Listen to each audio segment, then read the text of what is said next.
Bonjour à tous et bienvenue en direct sur Public Sénat. Voici les titres de Sénat 360. Le groupe communiste saisit le bureau du Sénat pour suite à donner à l'audition de Frédéric Oudéa, l'ancien PDG de la Société Générale soupçonné d'avoir menti sous serment aux sénateurs sur le nombre de sociétés offshore détenues par la Banque française au Panama. Décryptage et débat à suivre. Au lendemain de la publication d'un rapport d'experts sur Notre-Dame-des-Landes, estimant que le projet est surdimensionné, Ségolène Royal se veut rassurante. La ministre de l'Écologie prévient qu'il n'y aura qu'une seule piste au lieu des deux actuellement. On en parle avec le sénateur socialiste de Loire-Atlantique, Yannick Vaugrenard. Commande record pour les chantiers navals de Saint-Nazaire. 4 nouveaux paquebots ont été commandés par le croisiériste MSC à l'entreprise STX, dopant de près de 4 milliards d'euros son carnet de commandes déjà bien rempli. François Hollande doit s'exprimer cet après-midi, vous l'entendrez dans cette édition. Et je vous rappelle que vous pouvez réagir à tous nos débats sur Twitter, #Sénat360. Pour nous accompagner cet après-midi jusqu'à 18h30, nos journalistes en direct, Tam Tranui et Saveria Rojek. Le multiplex, c'est tout de suite.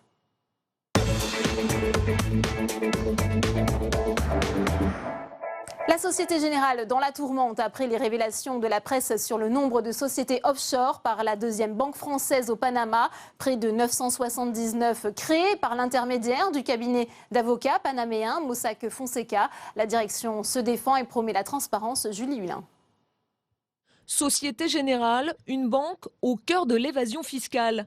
La banque française se trouverait dans le top 5 des établissements qui ont le plus utilisé les sociétés offshore. La Société Générale a tout de suite démenti, dénonçant des amalgames scandaleux. À ce jour, le nombre de structures actives créées par l'intermédiaire du cabinet Mossack Fonseca pour les clients est de l'ordre de quelques dizaines. Ces sociétés sont gérées comme des structures totalement transparentes. La Société Générale qui évoque également une politique proactive en matière de lutte contre la fraude et l'évasion fiscale. Des démentis qui ne leur auront pas permis d'échapper à une convocation à Bercy quelques heures plus tard. Un face-à-face hier soir entre Michel Sapin et le PDG de la Société Générale, Frédéric Oudéa. Je l'ai vu hier, ma demande, et je lui ai dit que je souhaitais que tout soit mis sur la table. Ce qui m'importe, au-delà de l'histoire, c'est qu'est-ce qui se passe au cours de ces dernières années. Par exemple, est-ce que la Société Générale, une filiale ou elle-même, ou quelle que soit la filiale, a ouvert à l'extérieur des comptes offshore, ou des sociétés écrans, avec la volonté de dissimuler. Et l'État n'est pas le seul à chercher des réponses. Le superviseur bancaire va également mener son enquête. Une autorité indépendante qui avait déjà sanctionné la Société Générale en 2012 suite à des failles dans son dispositif de lutte contre le blanchiment. Et dans notre multiplex, on retrouve tout de suite Tam Tranui en direct de la salle des conférences du Sénat. Bonjour Tam. Le président de la Société Générale, Frédéric Oudéa, avait été auditionné par la commission d'enquête sénatoriale sur l'évasion des capitaux. Il est soupçonné aujourd'hui d'avoir menti sous serment. Qu'avait-il dit devant les sénateurs ? Bien, nous sommes le 17 avril 2012 et Frédéric Oudéa, le PDG de la Société Générale, s'exprime devant les sénateurs de cette commission d'enquête et on sait exactement ce qu'il a dit puisqu'il y a un compte-rendu. Il dit « La Société Générale a fermé ses implantations dans les pays qui figuraient sur la liste grise, sous-entendu la liste grise de l'OCDE, mais aussi sur la liste des États non coopératifs, en pratique pour eux le Panama. Alors cette liste des États non coopératifs, c'est en clair la liste française des paradis fiscaux. Or, ce qu'on découvre depuis qu'a éclaté le scandale Panama Papers, c'est que la Société Générale n'avait pas retiré toutes ses activités. Selon le quotidien Le Monde, 979 sociétés ont été créées par la Société Générale par l'intermédiaire du cabinet Mossack Fonseca et aujourd'hui, près d'une centaine sont encore actives. Alors, qu'avait dit Frédéric Oudéa? A-t-il menti? Peut-on parler de parjure, Tam? En tout cas, c'est ce que se demande le rapporteur communiste de la commission d'enquête, Éric Bocquet. Éric Bocquet qui a tout à l'heure fait un rappel au règlement dans l'hémicycle. Je vous propose de l'écouter. Au nom de notre groupe, la présidente du groupe CRC, Éliane Assassi, souhaite mettre ce sujet dans le débat public et saisir également le bureau du Sénat de manière officielle et solennelle, afin qu'une suite puisse être donnée à cette affaire. Il y va, selon nous, de l'honneur de la Haute Assemblée, du respect des parlementaires dans leurs fonctions, de la République et plus globalement de l'ensemble de nos concitoyens qui ne doivent surtout pas désespérer de nos institutions. De mon côté, et à titre personnel, j'ai mandé un avocat en la personne de Maître Koubi, spécialiste de ces sujets, pour agir sur le dossier. Je vous remercie. J'ajoute que c'est une démarche qui est soutenue par la droite puisqu'après lui, c'est la sénatrice Nathalie Goulet qui était la vice-présidente UDI-UC de cette commission d'enquête qui s'est exprimée pour confirmer qu'elle était d'accord. Le problème, Sam, c'est que tout cela n'est pas si simple. Et oui, puisque la Société Générale, on l'a dit tout à l'heure dans le reportage, maintient les propos tenus en 2012. Son argument, c'est que les sociétés offshore ouvertes par l'intermédiaire du cabinet panaméen n'appartiennent pas à la Société Générale, mais bien à ses clients et qu'elle a bien fermé ses implantations. Alors pour le sénateur Éric Bocquet, on joue là sur les mots. Puis il y a aussi un autre argument, c'est qu'en avril 2012, le Panama avait été retiré de la liste française des paradis fiscaux. Et d'ailleurs, il n'y figure toujours pas aujourd'hui. Et donc, il n'y avait rien de répréhensible pour une banque à avoir des implantations dans le pays. Et même, d'ailleurs, lorsque certaines banques françaises avaient décidé de partir du pays, c'est le Quai d'Orsay, après certes l'intervention du président panaméen, qui était intervenu pour insister pour que les banques restent. C'est d'ailleurs ce qu'avait confié au sénateur Baudouin Prot, le PDG de BNP Paribas, qui avait été auditionné exactement le même jour que le PDG de la Société Générale. Je le rappelle, tout cela s'est passé sous le quinquennat de Nicolas Sarkozy. Merci beaucoup, Tam. Et pour en savoir plus, je vous conseille l'article de François Vignal sur publicsena.fr qui vous révèle la lettre envoyée par Éliane Assassi, présidente du groupe communiste, à Gérard Larcher, pour suite à donner à ce qu'elle désigne comme étant un faux témoignage de Frédéric Oudéa. Et puis, depuis les révélations des Panama Papers, le statut des lanceurs d'alerte de nouveau sur le devant de la scène. Des dispositions pour les protéger seront intégrées dans le projet de loi Sapin 2, mais aussi dans le texte défendu par Axel Lemaire sur le numérique. Explication Sandra Cerquera. On se souvient tous de l'affaire Wikileaks, avec la révélation de documents militaires plus que confidentiels. Derrière ces informations se cachent ceux qu'on appelle les lanceurs d'alerte. Des agents ou des salariés qui s'exposent à des représailles. Le gouvernement prévoit de créer, dans le cadre de la loi numérique, une agence nationale de lutte contre la corruption, pour mieux protéger les lanceurs d'alerte, notamment leur anonymat.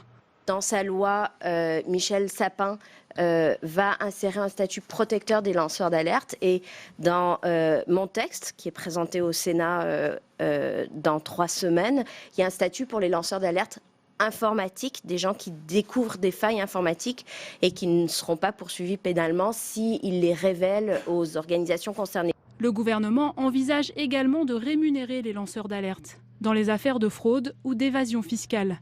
En France, la loi ne le permet pas aujourd'hui.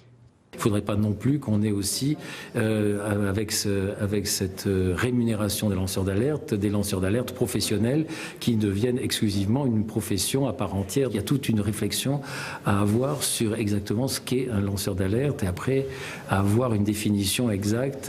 Le projet de loi Sapin 2 s'inscrit aussi dans la continuité du texte défendu par Axel Lemaire, qui exempte les lanceurs d'alerte de failles de sécurité au sein des systèmes informatiques. Et notre invité cet après-midi, Jérôme Fenoglio, directeur du journal Le Monde, il répond aux questions de Mickaël Zamès. Le face-à-face, c'est tout de suite.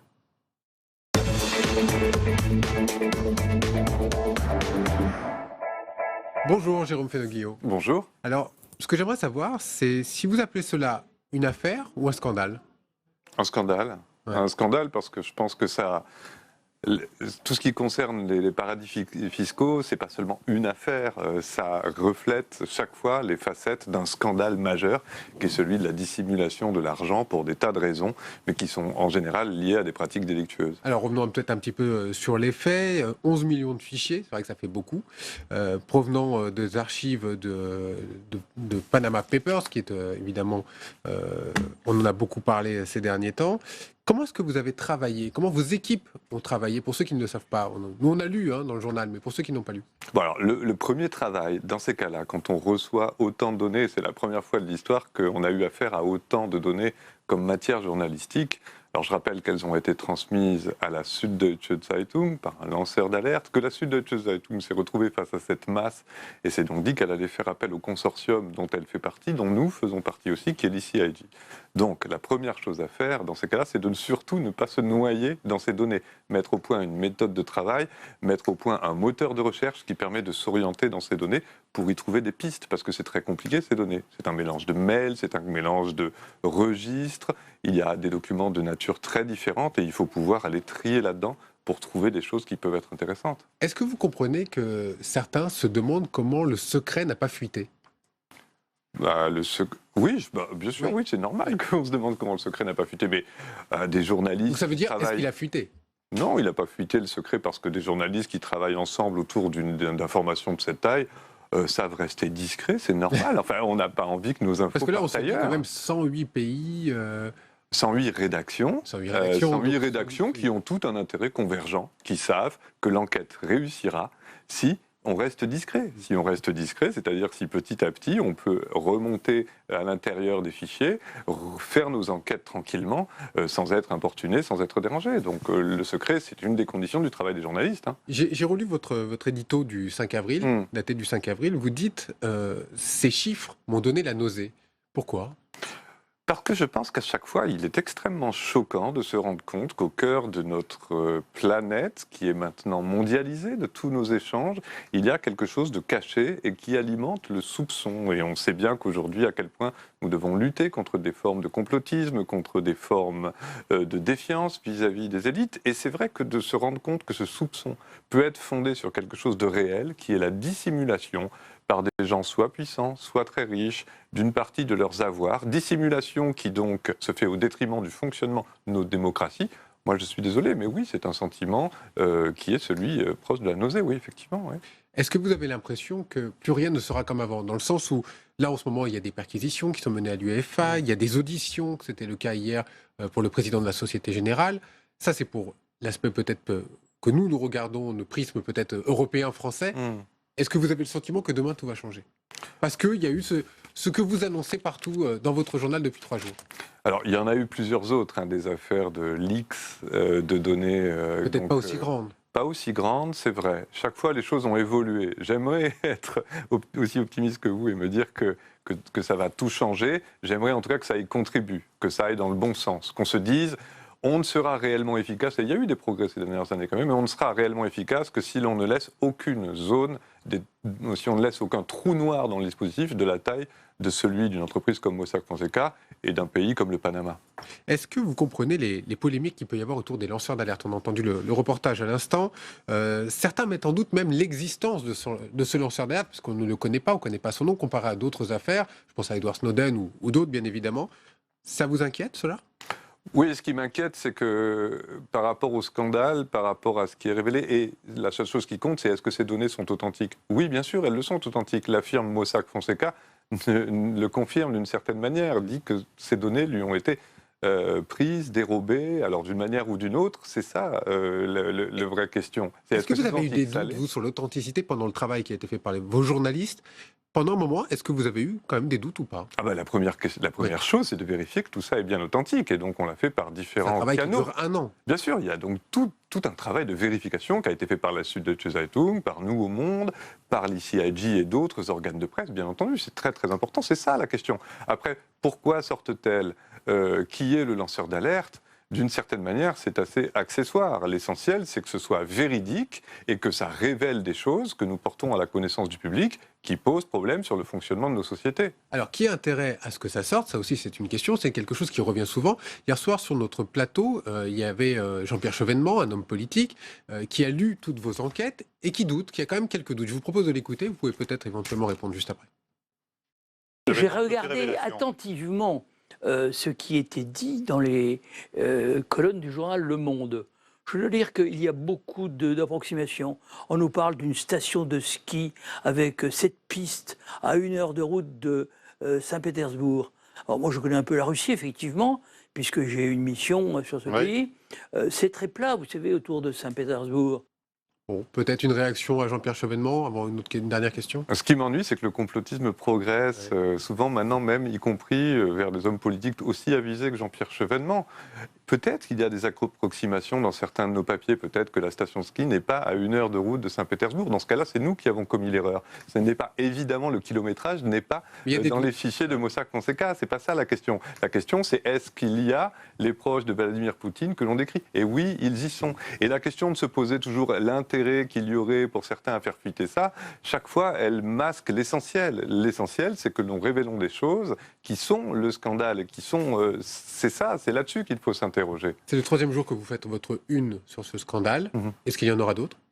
Il y aura encore cette semaine 2 fois des numéros spéciaux autour de ça, donc très certainement encore 2 unes autour de ces révélations. Et puis je pense que d'autres révélations à attendre côté français. Ce sera plutôt international sur certains milieux ou alors sur certains milieux thématiques, encore comme les sports où il y a encore pas mal de choses à dire. J'en ai désolé, mais sur les sports, quand même des révélations. Il y a encore des choses à écrire sur le sport parce que c'est vrai que le sport actuellement, on l'a vu avec certaines affaires, notamment celle de la FIFA, malheureusement est très exposé à des cas de corruption et de détournement d'argent. Donc oui, il y aura encore des choses de ce côté-là, mais dans d'autres aussi.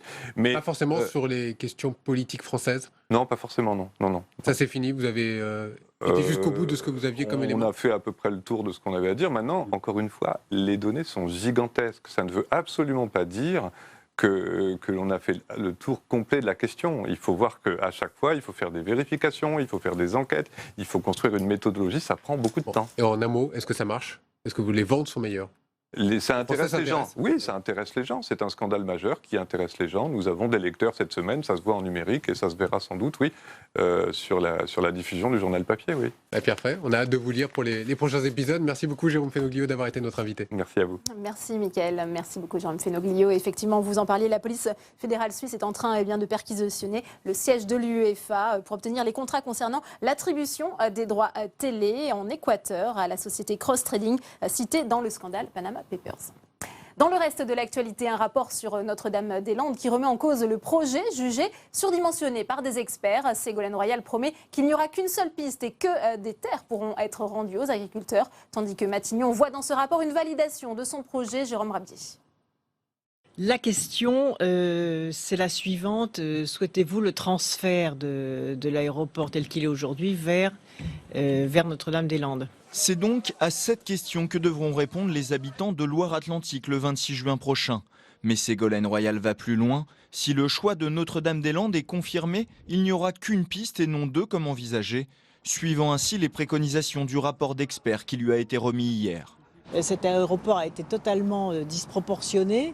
Sans doute, si les choses avaient été plus raisonnables et mieux calibrées dès le départ, on n'aurait pas eu tous ces phénomènes de blocage et même de violence. Donc il faut maintenant que la raison revienne. Réaménager l'actuel aéroport ou en implanter un nouveau sur le site de Notre-Dame-des-Landes, le débat est donc relancé. Pourtant, Manuel Valls a indiqué hier que le rapport d'experts valide, selon lui, la pertinence d'un transfert de l'aéroport. Deux lectures au sein du gouvernement qui provoquent les moqueries de l'opposition. C'est l'exemple type du cafouillage qui abîme là aussi la politique. Et tout ça pourquoi ? Pour négocier l'entrée de 3 sous-verts dans 3 sous-ministères. Honnêtement, c'est pas à la hauteur des enjeux. Des enjeux qui seront tranchés le 26 juin prochain dans les urnes par les habitants du département de Loire-Atlantique. Et dans un communiqué, Bruno Retailleau, le président du groupe LR au Sénat, a qualifié Ségolène Royal d'Attila des Pays de la Loire. Selon lui, là où elle passe, les projets ne poussent pas. Et on retrouve pour en parler Tam Tragnu en direct de la salle des conférences avec le sénateur socialiste Yannick Vaugrenard. C'est à vous, Tam. Oui, alors Yannick Vaugrenard, le rapport d'experts vient d'être remis sur Notre-Dame-des-Landes. Il juge le projet surdimensionné et au gouvernement, chacun a son interprétation. Ségolène Royal, ça confirme ses doutes et puis au contraire pour Manuel Valls, ça confirme le projet. Encore la cacophonie gouvernementale ? Il n'y a pas 36 interprétations. C'est un projet qui existe depuis plusieurs dizaines d'années. Une enquête d'utilité publique a eu lieu. Plusieurs rapports également ont été réalisés. L'ensemble des collectivités territoriales, quelle que soit leur couleur politique par ailleurs, ont entériné ce projet. Et donc maintenant, la prochaine étape, c'est la consultation de l'ensemble de l'opinion du département de Loire-Atlantique, qui est impacté bien sûr par ce projet.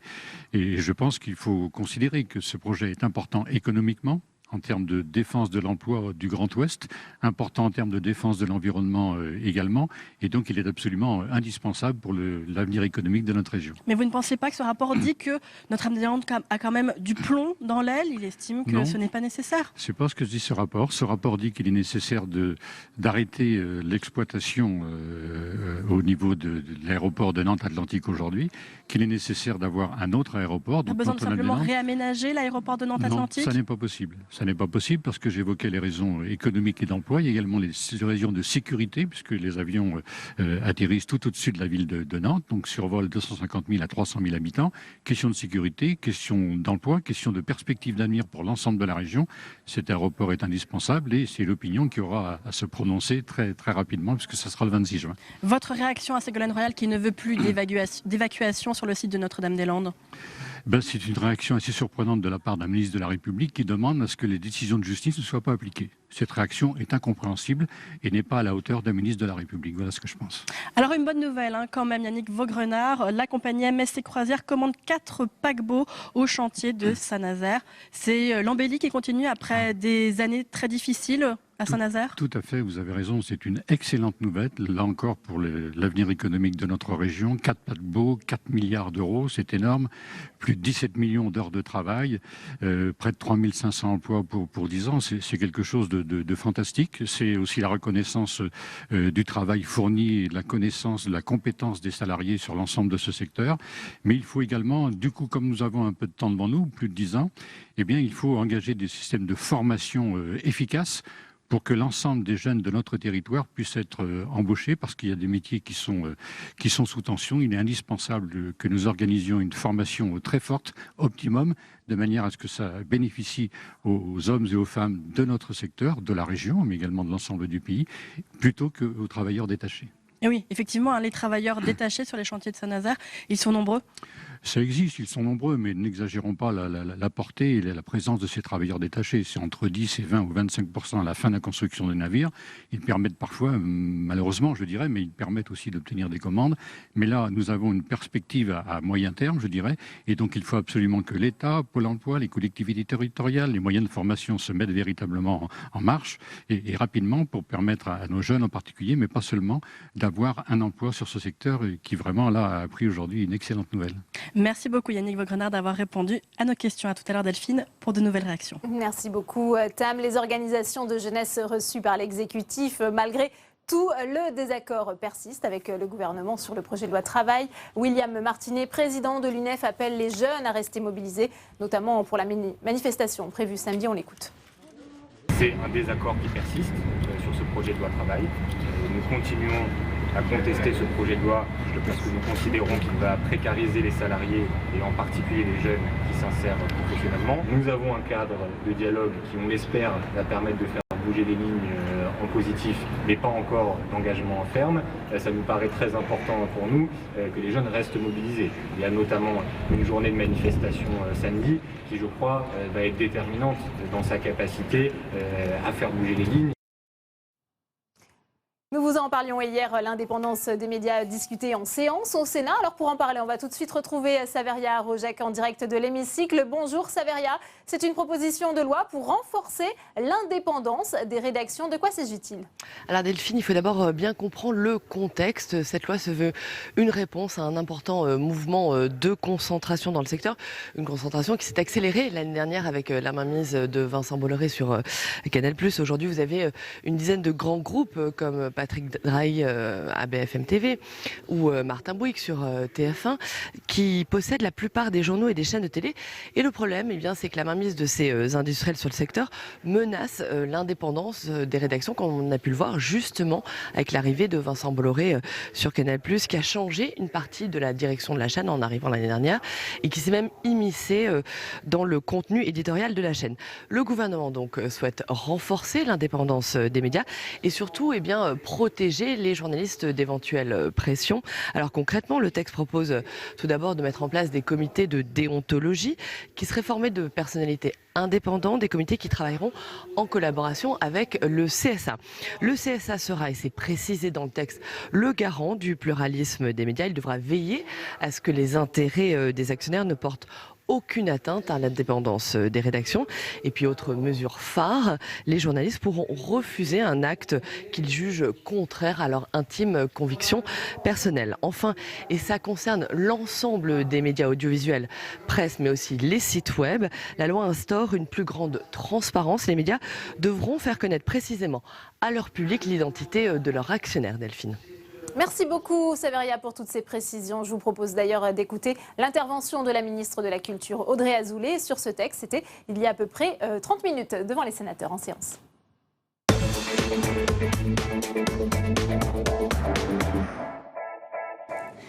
L'actualité de ces derniers jours nous donne une éclatante illustration du service que les médias peuvent rendre à la société. Ils peuvent contribuer de façon majeure, par leur capacité d'investigation et par leur poids dans le débat public, au bon fonctionnement de notre démocratie. Je ne doute pas que le projet de loi sur l'indépendance des médias, dont je veux sincèrement remercier ses auteurs et ses rapporteurs, avec qui mon ministère a pu mener un travail, je crois, fécond, contribuera à garantir leur indépendance et à protéger cette liberté. Lorsque cette proposition de loi est passée à l'Assemblée, j'ai tenu à ce que plusieurs amendements soient adoptés. Le premier restreint la mise en place des comités d'indépendance de l'article 7 aux radios généralistes à vocation nationale, compte tenu du nombre de radios locales, trop important pour envisager leur généralisation. J'ai également fait adopter un nouvel article 9 bis qui tend à interdire la vente d'une chaîne de télévision dans un délai de 5 ans, suivant la délivrance de l'autorisation par le CSA. Cette disposition vise à protéger le domaine public hertzien du jeu spéculatif. Enfin, j'ai présenté à l'Assemblée un amendement fondamental, il me semble, relatif au renforcement de la protection du secret des sources des journalistes et des collaborateurs de rédaction. Je reviendrai plus loin sur cette mesure forte en faveur, elle aussi, de la liberté de la presse et qui s'intégrait donc parfaitement dans cette proposition de loi. Mesdames et messieurs les sénateurs, à votre tour, vous êtes saisis de cette proposition. Sous votre autorité bienveillante, Madame la Présidente, chère Catherine Morin-Desailly, la Commission de la Culture, de l'Éducation et de la Communication au Sénat a travaillé à imprimer sa marque au texte. J'ai suivi avec beaucoup d'intérêt vos débats en commission et je me réjouis des points d'accord que vos travaux ont permis. Nous les évoquerons en détail dans le cours de nos échanges. Je voudrais d'abord souligner auprès de vous 2 points qui correspondent à autant de lignes de force de ce texte.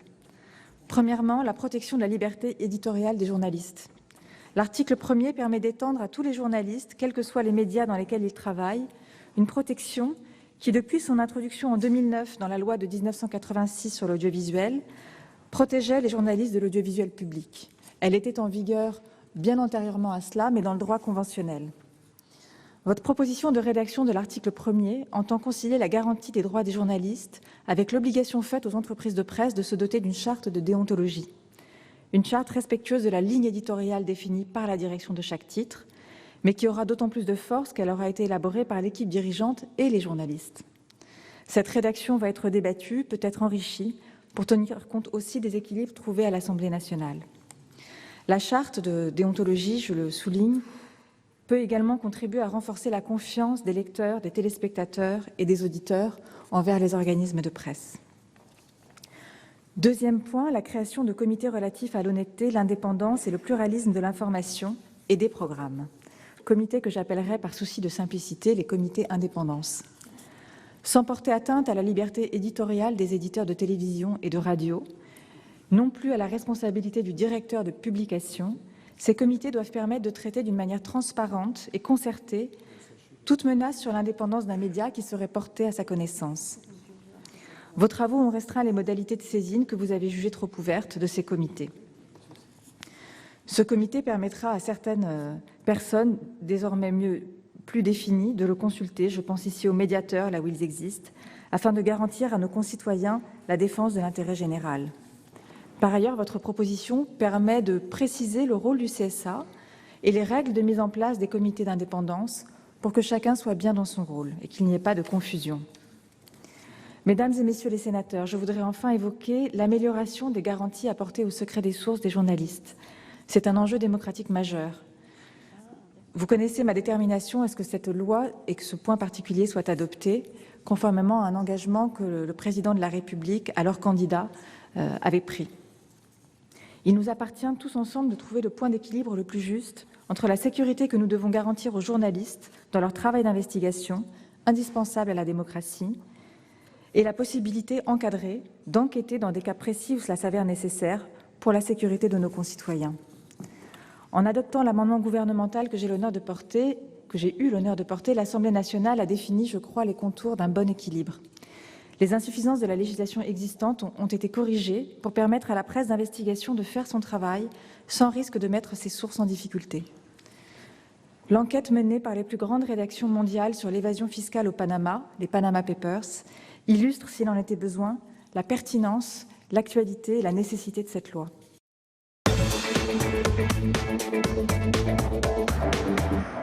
17h passées d'une minute, toujours en direct sur Public Sénat. Voici le rappel des titres. Le groupe communiste saisit le bureau du Sénat pour suite à donner à l'audition de Frédéric Oudéa, le PDG de la Société Générale, soupçonné d'avoir menti sous serment aux sénateurs sur le nombre de sociétés offshore détenues par la Banque française au Panama. Décryptage et débat à suivre. Au lendemain de la publication d'un rapport d'experts sur Notre-Dame-des-Landes, estimant que le projet est surdimensionné, Ségolène Royal se veut rassurante. La ministre de l'Écologie prévient qu'il n'y aura qu'une seule piste au lieu des deux actuellement.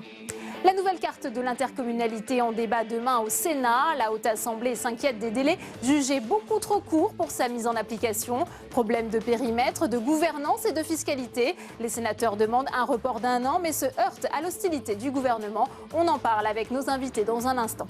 Et je vous rappelle que vous pouvez réagir à tous nos débats sur Twitter, #Sénat360. Pour nous accompagner cet après-midi jusqu'à 18h30, nos journalistes en direct, Tom Tranui et Saveria Rojek. Le multiplex, c'est tout de suite.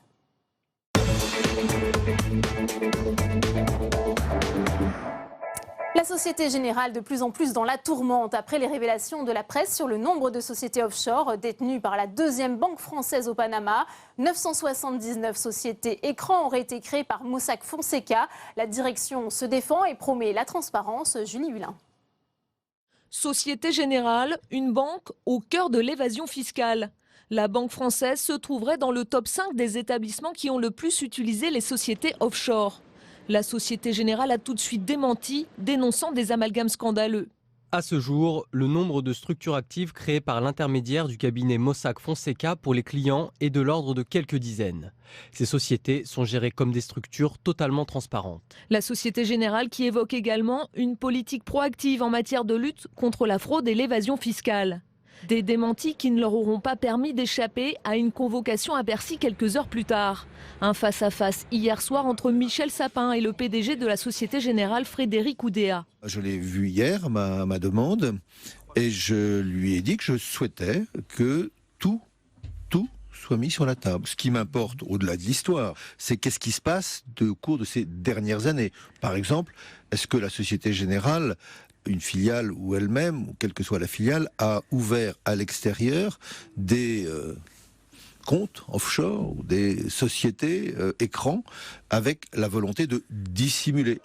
Et l'État n'est pas le seul à chercher des réponses. Le superviseur bancaire va également mener son enquête. Une autorité indépendante qui avait déjà sanctionné la Société Générale en 2012 suite à des failles dans son dispositif de lutte contre le blanchiment.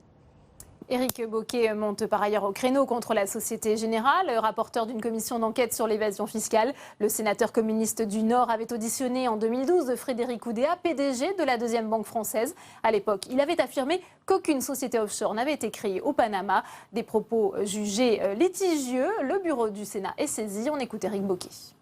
Au nom de notre groupe, la présidente du groupe CRC, Éliane Assassi, souhaite mettre ce sujet dans le débat public et saisir également le bureau du Sénat de manière officielle et solennelle afin qu'une suite puisse être donnée à cette affaire.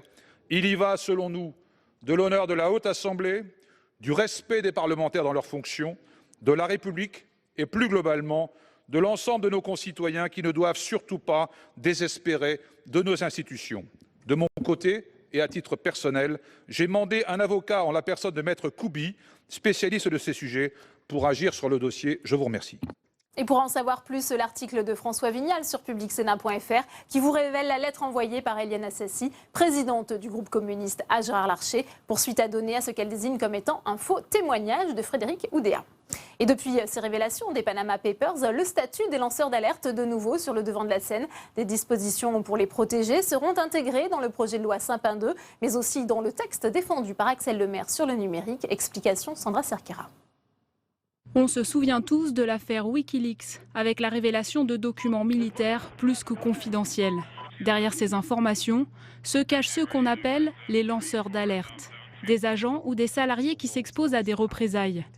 Le gouvernement prévoit de créer, dans le cadre de la loi numérique, une agence nationale de lutte contre la corruption, pour mieux protéger les lanceurs d'alerte notamment leur anonymat.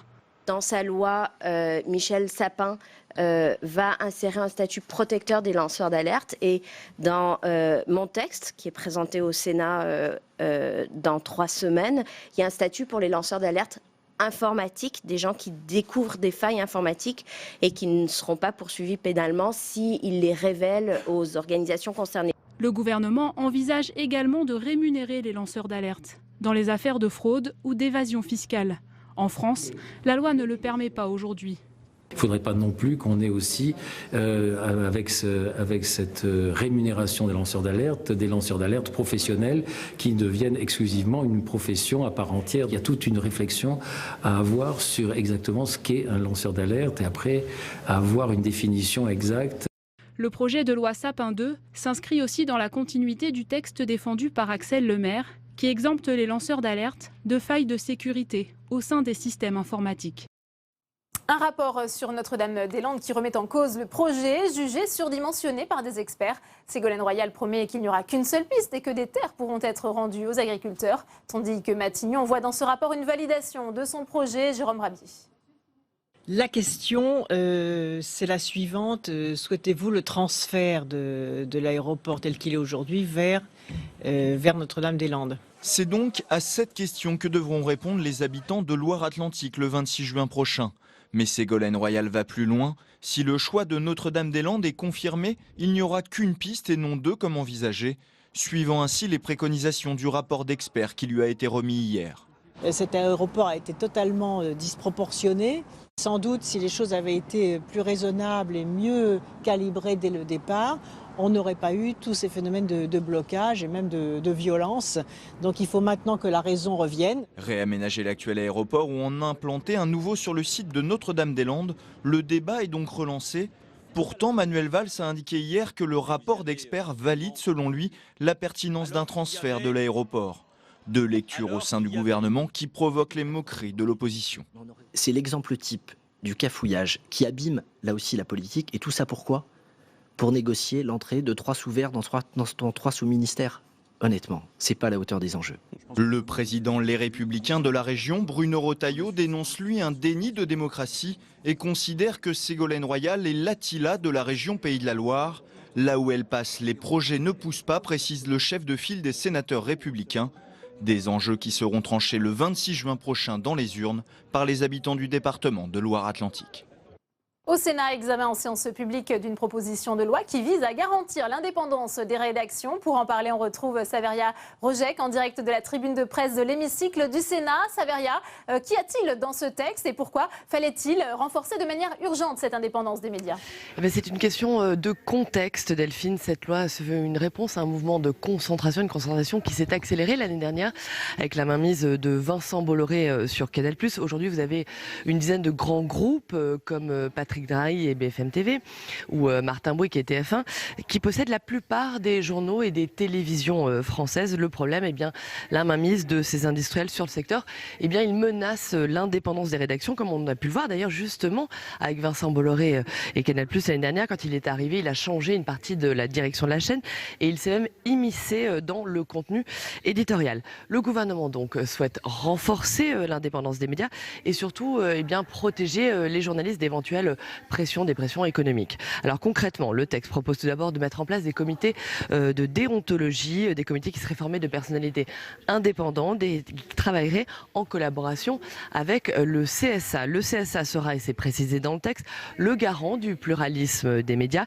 Il devra veiller à ce que les intérêts des actionnaires ne portent aucune atteinte justement à l'indépendance des rédactions. Et puis autre mesure phare, les journalistes pourront refuser un acte qu'ils jugent contraire à leur intime conviction professionnelle. Enfin, et cela concerne l'ensemble des médias, audiovisuels, papier et aussi les sites web, la loi instaure une plus grande transparence. Les médias devront faire connaître précisément à leur public l'identité de leur actionnaire, Delphine. Merci beaucoup Saveria pour ces précisions. Une nouvelle organisation territoriale est en train d'émerger en France à plus ou moins marche forcée. La nouvelle carte des intercommunalités doit voir le jour au 1er janvier 2017. Trop court pour les sénateurs RDSE qui demandent un rallongement du délai de mise en œuvre. Stéphane Amalian.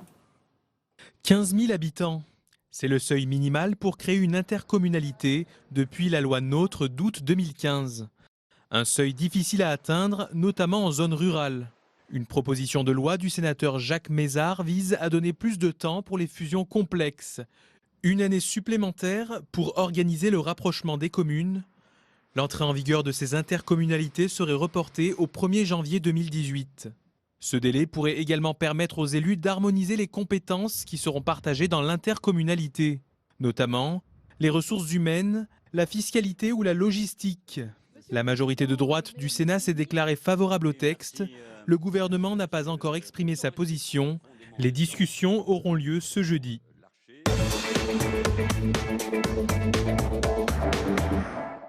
Et on ouvre le premier débat de Sénat 360 avec nos invités sur ce plateau. J'accueille Jacques Mézard. Bonjour, vous êtes le président du groupe RDSE ici au Sénat, sénateur du Cantal. Vous êtes à l'origine de cette proposition de loi, ça a été rappelé, qui sera débattue demain dans l'hémicycle. J'accueille également Philippe Bas. Bonsoir, vous êtes le président de la commission des lois du Sénat, sénateur Les Républicains de la Manche. Merci d'avoir répondu à notre invitation. Martial Bourquin est également sur ce plateau, sénateur socialiste du Doubs. Et enfin, Bernard Delcros, vous êtes sénateur UDI-UC du Cantal. Merci d'être avec nous. Bonjour. Jacques Mézard, quel regard portez-vous sur cette nouvelle carte de l'intercommunalité issue de la loi NOTRe? Est-ce que vous pensez qu'elle est adaptée aux réalités locales? Non, elle n'est pas véritablement adaptée aux réalités locales parce que la loi a prévu un dispositif qui est le même dans des départements qui ont 150 000 habitants et dans des départements qui ont 1 500 000 habitants, avec un seuil à 15 000 habitants et des dérogations qui ont été voulues par le Sénat et qui en fait sont très peu appliquées par les préfets sur le terrain. Pourquoi j'ai déposé cette proposition de loi?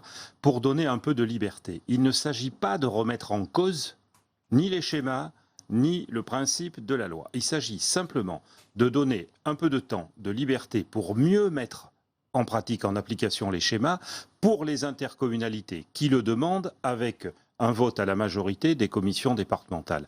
Nous en avons assez du passage en force dans cette réforme territoriale et nous voulons que les élus locaux soient respectés et puissent exprimer un peu de liberté. Ils sont les représentants des citoyens. Philippe Bas, on a entendu que la droite sénatoriale allait soutenir ce texte. Est-ce que c'est malgré tout une occasion ratée de refondre cette carte de l'intercommunalité selon vous? Mais la carte de l'intercommunalité a déjà été refondue. Les intercommunalités de France, pour la plupart d'entre elles, ont été mises en place en janvier 2014. Ça fait 2 ans seulement. On sort d'en prendre. Et voilà que dans le monde rural, nos communes se sont associées dans ces intercommunalités, qu'elles n'ont pas encore atteint leur rythme de croisière, qu'on leur annonce une baisse des ressources, une transformation du régime des dotations par une nouvelle réforme qu'on a ajoutée à leur charge. Et non content de faire tout ceci, on met en œuvre une seconde phase de regroupement, à peine achevé le précédent. Et je crois que c'est tout ce processus qui a été beaucoup trop rapide et qui plus est, alors que des garanties avaient été imposées par le législateur pour que la référence soit la communauté de communes de 15 000 habitants, avec des dérogations possibles, les préfets sont allés beaucoup plus loin. Ils n'ont pas respecté l'esprit de la loi. Ils ont imposé des projets de schéma qui ont fait l'objet d'ailleurs très souvent d'un rejet massif des communes rurales, qui entraînent la constitution de très vastes ensembles qui ne mettent pas en commun les moyens des communes en réalité, mais sont de nouvelles institutions locales qui appliqueront avec une vision centralisatrice des gestions technocratiques qui laisseront de côté la démocratie locale et le respect des élus. C'est pourquoi, après avoir déposé moi-même une proposition de loi en ce sens en décembre dernier, je souscris pleinement à la proposition de Jacques Mézard, qui consiste, pour la résumer, à dire de l'air, s'il vous plaît, et du respect de la volonté des élus. Laissez les élus travailler. Faites-leur confiance. Oui. Comment ça se passe chez vous, Martial Bourquin? On a entendu ce rôle des préfets qui, finalement, imposent plus ou moins de nouveaux schémas à marche forcée. C'est le sentiment que vous avez aussi? Écoutez, si c'est le cas, je ne comprends pas que des hommes politiques, comme M. Bas, ne s'opposent pas à cette marche forcée, parce que l'esprit de la loi est clair. 15 000. Vous avez remarqué peut-être que c'est ce que je faisais. 15 000. Allez-y, Marcel. Possibilité d'avoir des dérogations zone de montagne, mais aussi de faible densité. Il faut savoir les faire appliquer. Manquez d'autorité, monsieur Bas, chez vous. Il y a un problème. Je crois en effet que j'ai bien dû manquer d'autorité face à un gouvernement qui force le passage. Non, c'est pas vrai. Ça se passe pas partout. Mais pour vous, les délais ne sont pas trop courts, Marcel Bourquin, alors ça se passe bien. L'esprit de la loi est l'esprit de la loi. Il y avait possibilité de faire autrement. Ça ne se passe pas partout comme ça. Oui. Et à partir de là, faites attention, à chaque fois on a remodelé l'intercommunalité, ça a toujours été un problème. Moi, en tout cas, j'ai vécu comme maire, mais aussi comme élu régional, ensuite comme parlementaire. J'ai vécu les lois chevènement et tout ça. Ça n'a jamais été simple. Il y a quelque temps, vous proposiez de supprimer le département. Qui ça? Oui, mais si, avec le conseiller territorial. Ce serait une faute. Avec le conseiller territorial. Ce serait vraiment une faute. Avec le conseiller territorial. Vous l'avez proposé, Manuel Valls l'a proposé. S'il vous plaît. Moi, je ne l'ai jamais proposé. Avec le conseiller territorial, on supprimait le département. Et donc, la question, c'est de dire, la loi, comme vient de le dire le président des radicaux de gauche au Sénat, il y a maintenant une loi. On fait en sorte qu'elle s'applique. Faites attention, tout n'est pas noir ou blanc. Alors. Il va y avoir maintenant des nouvelles intercommunalités, dont il va y avoir maintenant de nombreuses communes rurales dedans. La mienne, par exemple, va passer de 29 communes à 72 communes. Peut-être qu'à l'intérieur de cette grande agglomération, il y aura des possibilités de péréquation. Peut-être allons-nous avoir des grands projets qui auront au cœur de ce projet l'alliance entre l'urbain et le rural. L'idée vraiment, c'est de faire en sorte que lorsque ces intercommunalités sont mises en place, qu'il y ait des projets qui émergent et que, justement, par exemple, sur les problèmes du très haut débit et d'autres problèmes on va rentrer dans le détail un peu plus tard. On puisse mettre des politiques publiques de haut niveau. Il faut arrêter de dire que tout va mal en France. Quelle est la position des centristes, Bernard Delcros? Est-ce que vous le dire? Je peux vous dire, en tout cas, je vous redonnerai la parole. C'est un peu ce que vous disiez. On va continuer, on va laisser parler Bernard Delcros, qu'on n'a pas encore entendu sur ce plateau. Après, je vous donnerai la parole. Quelle est la position finalement des centristes? Est-ce que vous allez soutenir cette proposition de loi dernière? On voit bien que la situation peut être différente d'un département à l'autre. Moi, je suis élu de terrain, comme les autres, d'un département rural et maire d'une petite commune rurale de 400 habitants. Je pense que dans cette affaire-là, il faut faire preuve de bon sens et de pragmatisme. Quel est l'objectif pour tout le monde? L'objectif, c'est qu'on réussisse dans les territoires, qu'on réussisse les nouvelles intercommunalités. Et me semble-t-il, pour arriver à réussir les territoires, il faut remplir deux conditions. La première, c'est que oui, il faut adapter l'organisation territoriale dans un monde qui change.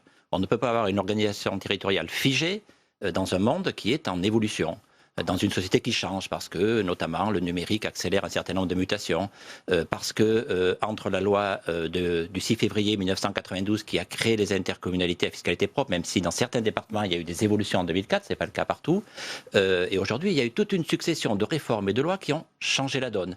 Et puis, autre élément nouveau, les dotations de l'État aux collectivités. Hier, elles étaient en forte progression, aujourd'hui, elles sont en forte diminution. Donc il y a un contexte qui change, qui fait que nous devons adapter l'organisation territoriale. Ça, c'est la première condition. Et puis, la deuxième condition, et je rejoins ce qui a été dit, c'est que si on veut réussir sur le terrain ces nouvelles intercommunalités, à un moment, il faut entendre et tenir compte de l'avis des élus locaux, des élus de proximité, qui au fond détiennent la légitimité Vous n'avez pas l'impression d'être entendu du suffrage universel de proximité. Et que se passe-t-il dans les territoires quand on regarde la situation dans les départements? Vous avez certains secteurs où les élus sont prêts, parce qu'ils ont anticipé, parce qu'ils préparent déjà la fusion, ou parce qu'ils avaient déjà des habitudes de travailler en commun à travers la mise en place des SCOT ou des syndicats de gestion des déchets ou autres, ils sont prêts. Donc ceux-là, ils sont prêts pour le 1er janvier 2017. Je pense qu'il faut leur permettre et on ne va pas retarder ces territoires. Et puis, tous les territoires n'ont pas le même vécu. Donc vous avez d'autres territoires où les élus demandent un délai supplémentaire. Parce que, vous êtes favorable à ce délai. Et donc, sur ce délai supplémentaire, très franchement, si on veut réussir, il y a des harmonisations techniques à réussir. Mais il faut surtout donner aux élus le temps de construire une nouvelle stratégie de développement, un nouveau projet de territoire, un nouveau plan d'action.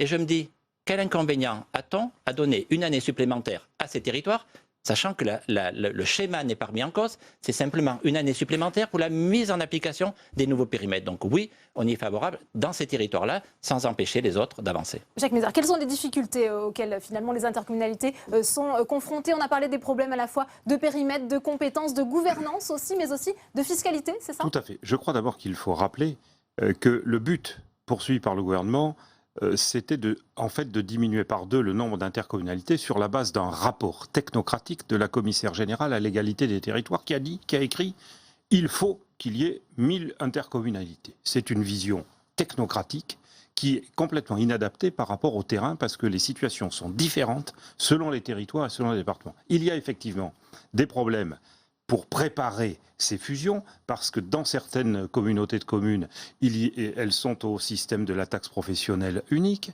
dans d'autres, elles sont au système de la fiscalité additionnelle. Souvent, elles ont des compétences très différentes. Il y a aussi des problèmes de gouvernance, parce que le gouvernement n'a pas communiqué, les préfets n'ont pas communiqué sur les... Aucune harmonisation n'est possible selon vous, Jacques Mézard, ou alors ça sera possible, mais c'est la demande du temps. Non, bien sûr qu'il le faudra, puisque nous ne remettons pas en cause la loi, elle a été votée. Même si j'ai voté contre, elle a été votée. Bon, donc il faut l'appliquer. Nous demandons simplement un peu de temps pour ceux qui en ont besoin pour que l'application de la loi se fasse dans de meilleures conditions. Le gouvernement n'a rien à perdre avec cela. Au contraire, il ferait preuve d'une écoute, ce qui serait nouveau, des collectivités locales et des élus locaux. Marcel Bourquin, et ensuite... Je pense que ce que vient de dire Jacques Mézard est une chose essentielle. Ce qu'il y a derrière ce projet de refonte de l'intercommunalité, quand on voit le projet sorti de l'Assemblée nationale, qui pour nous était inacceptable, et toute tendance confondue au Sénat, on a dit impossible de donner le suffrage universel aux agglomérations parce qu'il y a une idée qui dit en gros 35 ou 36 000 communes, c'est beaucoup trop, il faut remplacer ça par 6 000 intercommunalités. C'est ce qui se préparait. Le Sénat, avec son poids, sa sagesse, mais aussi sa force politique, a dit hors de question de déposséder la commune de ses prérogatives. La commune est le pilier de la République. Et sur ces questions-là, on sera tous d'accord. Et là, il y a eu un débat parce que ce courant intercommunaliste vise à supprimer effectivement un échelon qui était la commune à terme. Et là-dessus, nous serons d'accord ici, parce qu'on est la représentation des territoires, et il était hors de question, à quelques années, de supprimer la commune. Ensuite, il y a la refonte des agglomérations et des communautés de communes. Cette refonte, elle est quasiment terminée. Elle s'est faite parfois dans la douleur. Simplement, maintenant, elle est terminée. Moi, je pense que ce qui est urgent, il y a des personnels qui ne savent pas ce qu'ils vont devenir. Il y a des services qui sont mis en place dans des agglomérations, on ne sait pas ce qu'ils vont devenir. Et donc, l'important, c'est déjà de les rassurer. Et la loi NOTRe, elle a aussi des qualités, c'est qu'elle a prévu des compétences facultatives. Et il faut très vite que le projet, comme vous disiez, se mette en place pour qu'on rassure, pour qu'on fasse en sorte que ces services puissent exister demain, pour faire en sorte aussi qu'il y ait un projet d'agglomération qui soit suffisamment fort pour qu'il développe l'ensemble des territoires. Philippe, est-ce que vous entendez les inquiétudes là, décrites par justement Marcel Bourquin, des personnels qui attendent justement peut-être de savoir... Le rural dans ces grandes agglomérations peut retrouver une place qu'il n'aurait jamais dû perdre. Ouais. Philippe, sur les inquiétudes notamment des personnels dans les services intercommunaux qui se demandent peut-être justement à quelle sauce ils vont être mangés. Il faut les rassurer rapidement, il ne faut peut-être pas attendre justement, aller jusqu'au 1er janvier 2018 pour leur dire ce qui va se passer pour eux. Je pense que ce qui est rassurant pour les agents, c'est que les nouvelles communautés de communes soient constituées sur une base claire. Et quand il y a des difficultés, c'est plus rassurant de prendre le temps nécessaire pour construire ces communautés de communes d'aplomb que de se précipiter.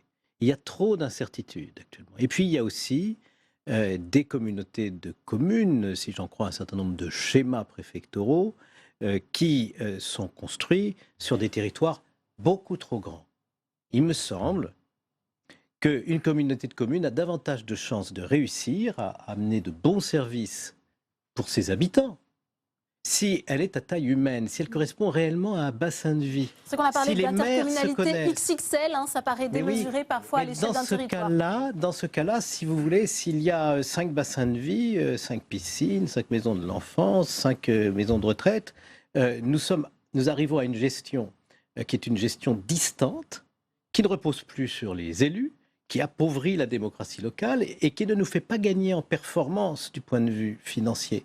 Ce que je crains, c'est qu'il y ait un certain esprit dogmatique, un esprit de système qui soit à l'œuvre, comme si le nec plus ultra de l'organisation territoriale, c'était de faire grand. Non, il ne faut pas spécialement faire grand, il faut faire proche des réalités. Il faut se rendre compte que si vous taillez dans le vif en remettant en cause des structures qui marchaient parce que vous les jugez de loin et de haut trop petites, vous allez dégrader le service à la population.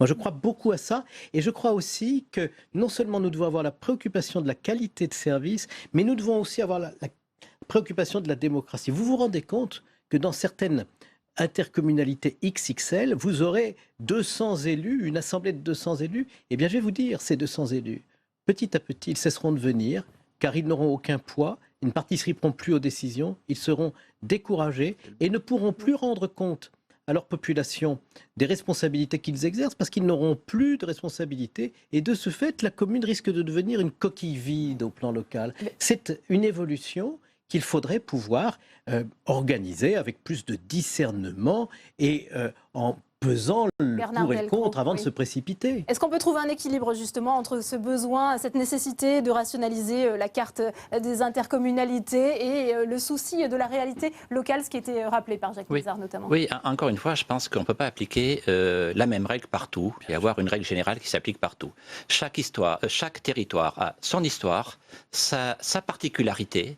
Je le redis, je reviendrai à la question des agents, il y a des territoires qui aujourd'hui sont prêts pour le 1er janvier 2017. Il faut leur permettre de passer cette étape parce qu'ils ont déjà travaillé à la construction de leur projet. Il y a d'autres territoires qui ont besoin d'une année de plus. Il faut la leur laisser. Ce qui est important, au-delà des harmonisations techniques, parce que la fiscalité, etc., certes, c'est du travail, mais on y arrive toujours. Ce qui est très important, c'est les hommes, élus et agents. Donc, peut-on construire ensemble un nouveau projet de territoire? Ça vaut à la fois pour les projets du territoire qui concernent des élus, ça vaut aussi pour des nouvelles organisations mises en place avec les agents. Et je le redis, dans les territoires où il y a besoin d'une année supplémentaire pour construire ce projet commun, je pense qu'il faut la donner. Parce qu'effectivement, ce projet, il sera construit pas seulement par les élus, il sera construit en étroite collaboration avec l'ensemble des personnels. Et ça répond à la question des inquiétudes des personnels. Au terme de ce débat, Marcel Bourquin, vous avez demandé la parole, ensuite Jacques Mézard. Simplement pour dire qu'avec la loi, et surtout avec les amendements du Sénat, toutes tendances confondues, il y avait la possibilité d'éviter ce que vous disiez, M. Bas, c'est-à-dire des intercommunalités gigantesques. Et dans ce cas-là, quand c'est la volonté du préfet contre l'esprit de la loi, je m'excuse, mais il doit y avoir des recours. Non. Et de ce point de vue, je dois vous dire Excusez-moi, je veux pas que vous interrompre, dans certains endroits... c'est pas exact. Le gouvernement a donné des instructions sur le rôle des à ces préfets, sur la question des qui ont recours. forcé le passage dans un certain nombre de cas. Je dois vous dire que dans certains endroits, y compris chez nous et dans d'autres départements avoisinants, parfois, il y a eu des projets du préfet qui n'ont pas été validés et d'autres projets ont été validés à la place. C'est-à-dire que il y avait la possibilité pour les CDCI de le faire. Et faisons attention, vous savez, quand on veut tuer un animal, on dit qu'il a la rage. S'il y a des problèmes comme ceci, il faut faire remonter les choses. Et les Jacques Mézard, sur le rôle des préfets, est-ce qu'il y a mais eu ne des pas passages en penser que force, ça s'est fait comme selon cela. Non, parce que il est exact, on est des parlementaires. Ça ne s'est pas fait mal partout. Non, écoutez, personne ne le dit. L'esprit de la loi reste l'esprit de la loi. Je suis désolé, ce n'est pas la réalité. Ces schémas sont l'œuvre des préfets. Et pas partout. Non, ce sont l'œuvre des préfets. Il y en a qui ont très, très bien fait leur travail, nous en connaissons dans nos territoires. Très bien. Mais il est un certain nombre de départements où ils ont voulu, sur instruction du gouvernement, passer en force pour fabriquer de nouvelles intercommunalités les plus larges possibles. Les dérogations, le seuil à 5000 habitants, mis en place par le Sénat, qui touchait 57 départements, le mot d'ordre qui est parti de la ministre Madame Lebranchu, c'est il faut passer en force. Voilà quelle est la réalité. Il ne faut pas se cacher derrière son petit doigt. Il faut respecter les collectivités locales, les élus locaux. Nous sommes tous sur le terrain, toutes sensibilités confondues, prêts à avancer. Nous ne remettons pas en cause la loi, nous disons simplement qu'il est nécessaire de respecter la liberté des élus et de ne pas vouloir, d'en haut, imposer un système contre la représentation. Le message et contre la loi, Jacques Mézard. Contre la loi. Merci Martial Bourquin, merci Jacques Mézard, merci Bernard Delcros, merci Philippe Bas. Les débats s'annoncent tendus demain dans l'hémicycle. Il est 17h30 sur Public Sénat. Tout de suite, le rappel des titres. Le groupe communiste du Sénat saisit le bureau pour suite à donner à l'audition de Frédéric Oudéa, le PDG de la Société Générale, soupçonné d'avoir menti sous serment aux sénateurs sur le nombre de sociétés offshore détenues par la Banque française au Panama. Décryptage et débat à suivre. Et dans ce contexte, on reparle des lanceurs d'alerte. Quel statut, quelle protection juridique? Des mesures en leur faveur pourraient être prises à l'occasion du projet de loi numérique dont l'examen arrive en séance au Sénat le 26 avril prochain. Au lendemain de la publication d'un rapport d'experts sur Notre-Dame-des-Landes estimant que le projet est surdimensionné, Ségolène Royal se veut rassurante. La ministre de l'écologie prévient qu'il n'y aura qu'une seule piste au lieu des deux actuellement. Et je vous rappelle que vous pouvez réagir à tous nos débats sur Twitter, #Sénat360. Pour nous accompagner cet après-midi jusqu'à 18h30, nos journalistes en direct, Tam Trani et Saveria Rojek. Le multiplex parlementaire, c'est tout de suite.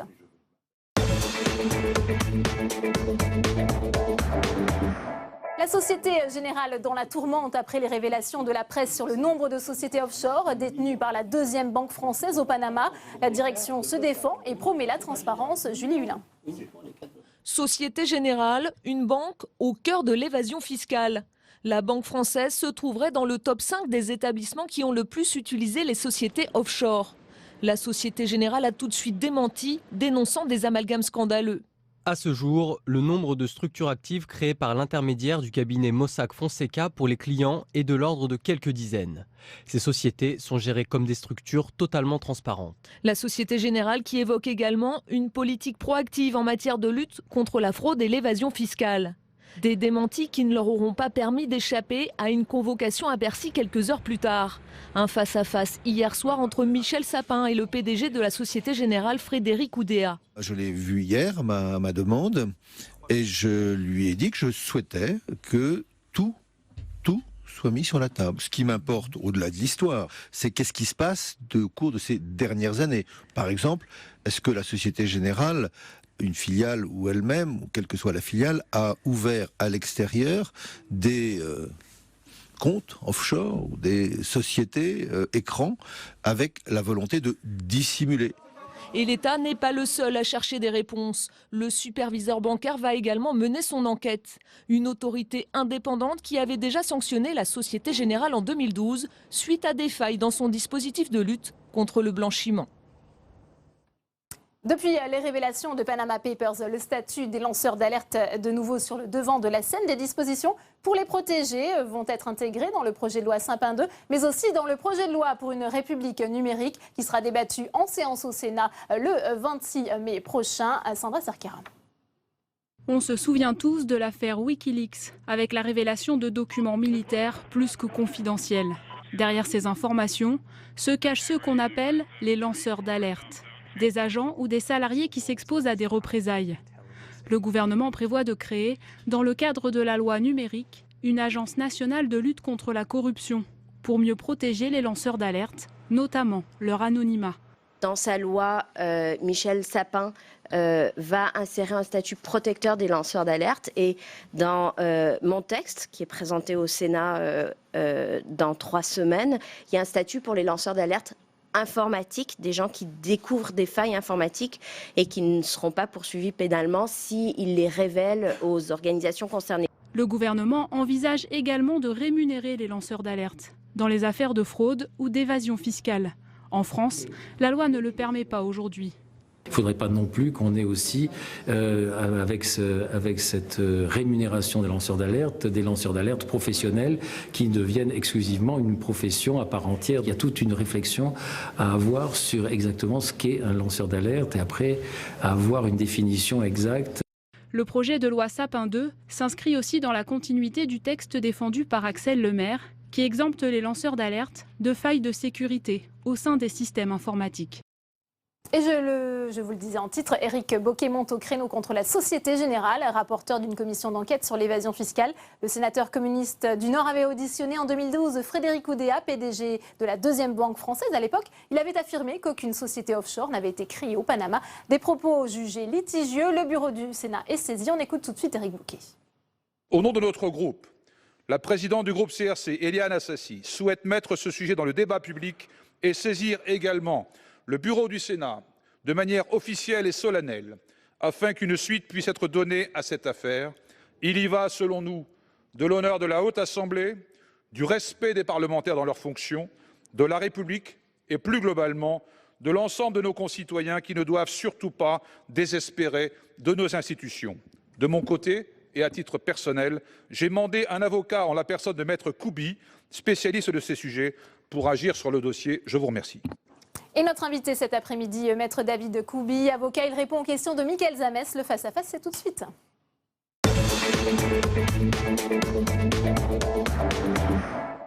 Maître Koubi, bonjour. Bonjour. Alors, on a entendu Éric Bocquet demande, en tout cas, à saisir le bureau du Sénat. Le bureau du Sénat peut décider aussi des suites à donner. Pourquoi est-ce qu'il fait appel à vous également? Pourquoi l'appel d'un avocat? Parce que nous sommes dans une situation où Monsieur le Président de la Société Générale, Frédéric Oudéa, a été convoqué puis auditionné par cette commission d'enquête dont le rapport figure ici. Et qui que vous avez là. Oui, que j'ai là, puisque c'est mon outil de travail pour les jours qui arrivent et qui ne vous est pas inconnu. Et que dans le cadre de cette commission d'enquête, le président donc, de la Société Générale, Frédéric Oudéa, a témoigné sous serment, répondant à des questions qui sont tout à fait précises et qu'il y a vraisemblablement, au vu des éléments qui ont été dévoilés au cours des jours écoulés, un sujet de parjure et si tel est bien le cas, des suites seront données. Vous, selon vous, et vu ce que vous avez sous la main, c'est-à-dire le rapport, vu les faits qui sont reprochés aujourd'hui à Frédéric Oudéa, il y a parjure? Il ne m'appartient absolument pas de trancher là-dessus à ce stade-là. Ce que je sais, c'est que je suis mandaté par monsieur le rapporteur Bocquet de la commission sénatoriale sur le rôle des banques dans l'évasion fiscale, que des questions ont été posées, je vous le redis, à Frédéric Oudéa, et ces questions sont très simples. Y a-t-il, oui ou non, une activité de la Société Générale dans des paradis fiscaux? La main sur le cœur, et plus exactement sous serment, donc ce qui n'est pas une procédure tout à fait neutre, Frédéric Oudéa a répondu que non, et il s'avère, au vu de l'exploitation que nous sommes en train de faire des éléments qui ont été dévoilés, que Société Générale a des activités actuelles dans les paradis fiscaux. Quand on reprend les dossiers que Le Monde a livrés, il y a 979 sociétés offshore, il y en aurait à peu près une dizaine encore actives aujourd'hui. Ce qui a été fait pendant cette commission, c'était en 2012, donc... Si on estime aujourd'hui, quand vous regardez la déclaration qui a été faite par le président à l'époque de la Société Générale, il ne peut y avoir que parjure. Ça tombe presque sous le sens, maître. Il appartiendra aux juges s'ils sont saisis, et cela dépend de la commission, et plus exactement du sénateur Éric Bocquet, de décider si les juges doivent être saisis ou pas, sous les réserves de prescription. C'est au bureau du Sénat de se décider, ou c'est à vous de faire les démarches auprès de la justice? Non, alors, à moi personnellement, vous comprenez que non. Je suis un avocat, je suis mandaté par un sénateur de la République, lequel sénateur de la République rencontre une difficulté avec le fait d'avoir auditionné une personne sous serment, se rendant compte aujourd'hui que cette personne, en la personne de Frédéric Oudéa, a vraisemblablement menti, c'est-à-dire s'est parjuré. Le parjure, puisqu'on parle d'un serment, ce qui n'est pas neutre, ce n'est pas une déclaration sur un plateau de télévision ou une conversation entre amis.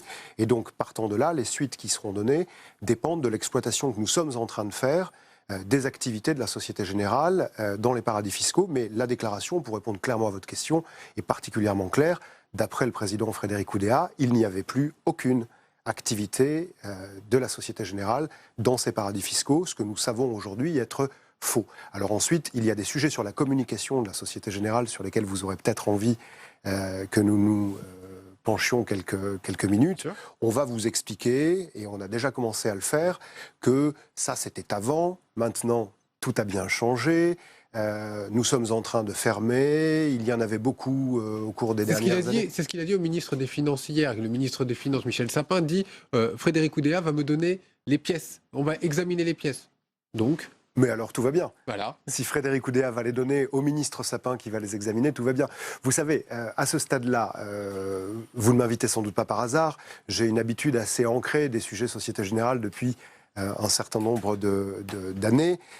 Il y a une corrélation qu'il convient de faire et qui me semble évidente entre la communication du ministre Sapin hier soir chez vos confrères de Cache Investigation et la communication de Frédéric Oudéa dans le Figaro, puisque ces deux personnalités disent rigoureusement la même chose. Alors moi, je n'avais pas compris que le ministre Sapin était le porte-voix du directeur général d'une banque privée qui est pénalement multirécidiviste. Et là aussi, vous avez mené la contre-offensive, ça commence.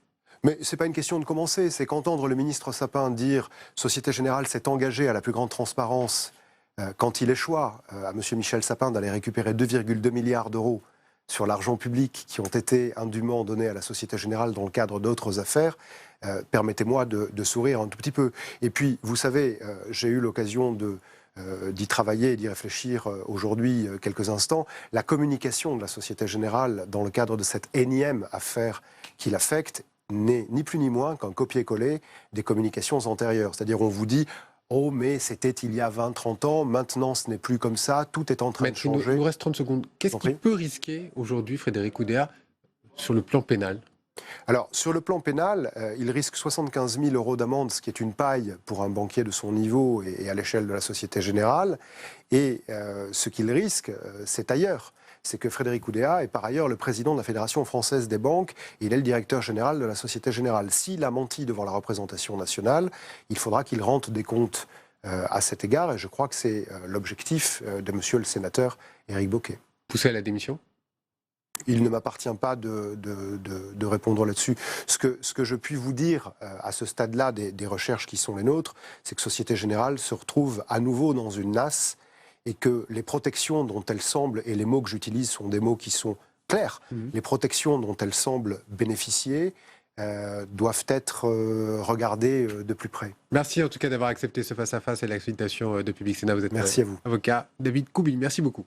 Merci beaucoup David Gauby, merci Mickaël Zamès. Dans le reste de l'actualité, un rapport sur Notre-Dame-des-Landes qui remet en cause le projet, jugé surdimensionné par des experts. Ségolène Royal promet qu'il n'y aura qu'une seule piste et que des terres pourront être rendues aux agriculteurs, tandis que Matignon voit dans ce rapport une validation de son projet. Jérôme Rabier.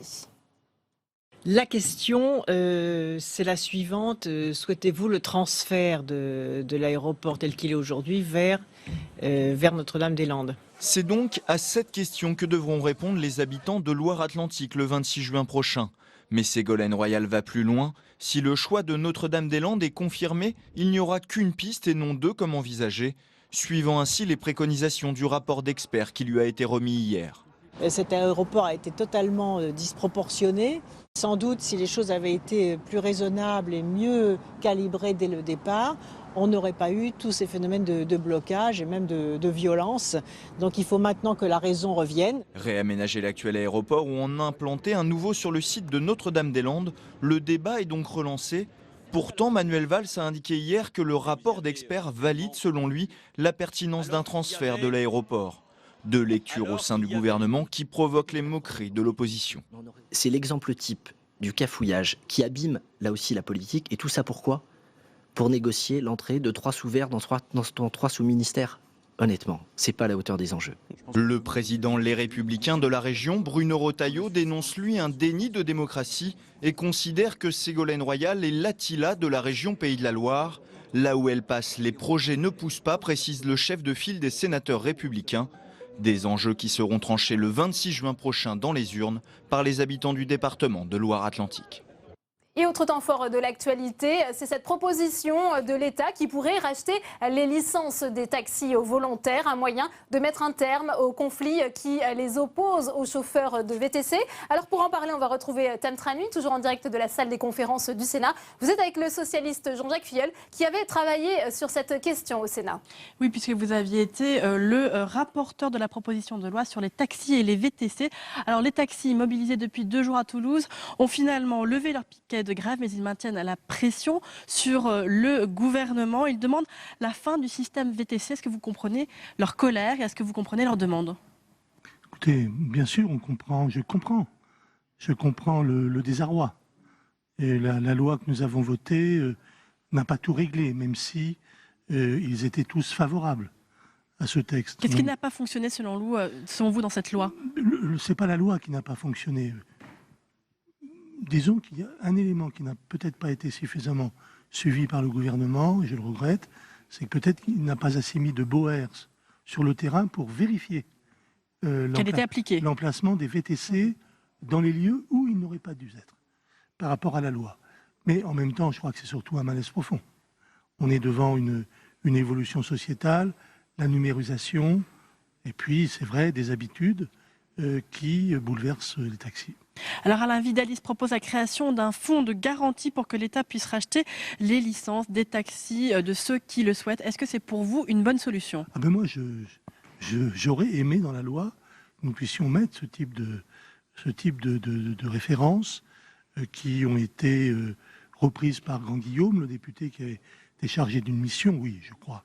Je pense que c'est l'un des problèmes majeurs aujourd'hui, c'est la licence. Le coût de la licence, qui a un prix énorme. Le prix de la licence, savoir comment ils vont récupérer. Parce que pour le taxi, pour l'artisan taxi, ce qui lui importait, c'est qu'en fait, cette licence représentait quelque part une part de retraite. Et avec l'arrivée des VTC, pas la retraite, vous voyez bien, le lapsus, pas la retraite, mais la licence qui diminue, évidemment, ils perdent une partie de leur ciel financier. La profession n'est plus attractive de la même façon. Elle reste attractive. Moi, j'ai toujours considéré que les taxis avaient un avenir fantastique dans les grandes villes, à Paris et ailleurs. Mais en même temps, c'est une période de malaise et je comprends qu'ils ressentent des difficultés à s'insérer dans ce nouveau schéma. Merci beaucoup Jean-Jacques Fiel d'avoir répondu à nos questions. Merci beaucoup Tam. Direction à présent l'hémicycle du Sénat où nous attend notre journaliste Saveria Rojek. Saveria, ce soir à partir de 21h30, c'est une commission mixte paritaire, les lectures des conclusions de la commission mixte paritaire pour être précise, qui vont être discutées. Elles concernent la protection des mineurs. Qu'y a-t-il dans ce texte, Saveria? Alors Delphine, ce texte fait suite aux récentes affaires de violences sexuelles sur des enfants dans l'enceinte de l'école. Il vise à assurer le contrôle des antécédents judiciaire des personnes qui sont justement donc en contact avec un mineur. Alors il faut savoir que le Sénat avait déjà adopté en octobre dernier une proposition de loi qui visait à rendre définitive cette interdiction d'exercer pour toute personne condamnée pour crime ou délit sexuel contre les mineurs. Alors le texte aujourd'hui propose tout d'abord d'autoriser le ministère public à informer les administrations lorsqu'une personne est poursuivie ou bien condamnée pénalement. Ensuite, il étend la capacité d'exercer au sein des établissements en cas de condamnation définitive, et là c'est pour certains délits. Alors comme le Sénat estimait que certaines mesures portaient atteinte à la présomption d'innocence, le ministère public ne pourra pas, comme le souhaitaient initialement les députés, diffuser ces informations dès la garde à vue. En revanche, les sénateurs ont renoncé à l'automaticité de la peine d'interdiction de travail après une condamnation pour infraction sexuelle. Je rappelle enfin, Delphine, que le ministère de l'Éducation nationale a révoqué l'année dernière 27 enseignants pour des actes de pédophilie ou détention d'images pédopornographiques. Delphine. Merci beaucoup Saveria, et on poursuit la discussion autour de ce thème avec Tam Tranui qui nous attend salle des conférences. Vous êtes avec la sénatrice UDI-UC Elisabeth Doineau. Oui, Elisabeth Doineau, les sénateurs vont débattre de ce texte dans un contexte particulier puisque le directeur de l'école de Villefontaine, qui était accusé d'actes de pédophilie, s'est suicidé. Selon la ministre Najat Vallaud-Belkacem, il s'agit d'un nouveau traumatisme pour les victimes. Est-ce que vous êtes d'accord avec ça ? Je dirais que c'est une double peine pour les familles parce qu'ils ont déjà vécu la peine d'accompagner un enfant, un jeune adolescent qui avait une histoire très très lourde. Et puis maintenant, le fait de ne pas avoir de jugement, c'est terrible pour toutes ces familles. Alors, l'affaire de Villefontaine et d'autres ont montré des problèmes de coordination entre la justice et l'administration de l'éducation nationale. Comment est-ce que ce texte répond à ce manque pour vous ? Très réellement, ces deux affaires ont montré qu'il y avait des carences dans notre système d'information et de transmission des données.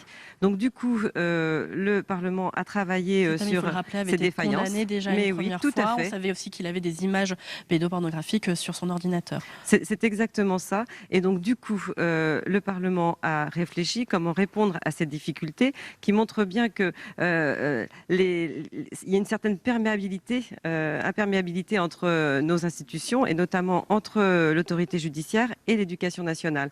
Mais tous ceux qui sont dans des professions qui touchent à l'éducation, à l'accompagnement des enfants, aux loisirs des enfants, il faut être extrêmement vigilant effectivement et très ferme sur la qualité des professionnels et des enseignants qui sont aux côtés des enfants. Et toute la difficulté en même temps, c'est qu'il y a le principe de la présomption d'innocence. Donc il faut une information, mais une information tout de même limitée. C'est d'ailleurs ce que nous avons préservé ici au Sénat. C'était vraiment quelque chose qui tenait à cœur à nos rapporteurs et notamment à la commission des lois, notre rapporteur Françoise Oqueto. Et donc nous avons tenu à ce que l'Assemblée nationale suive les pas du Sénat.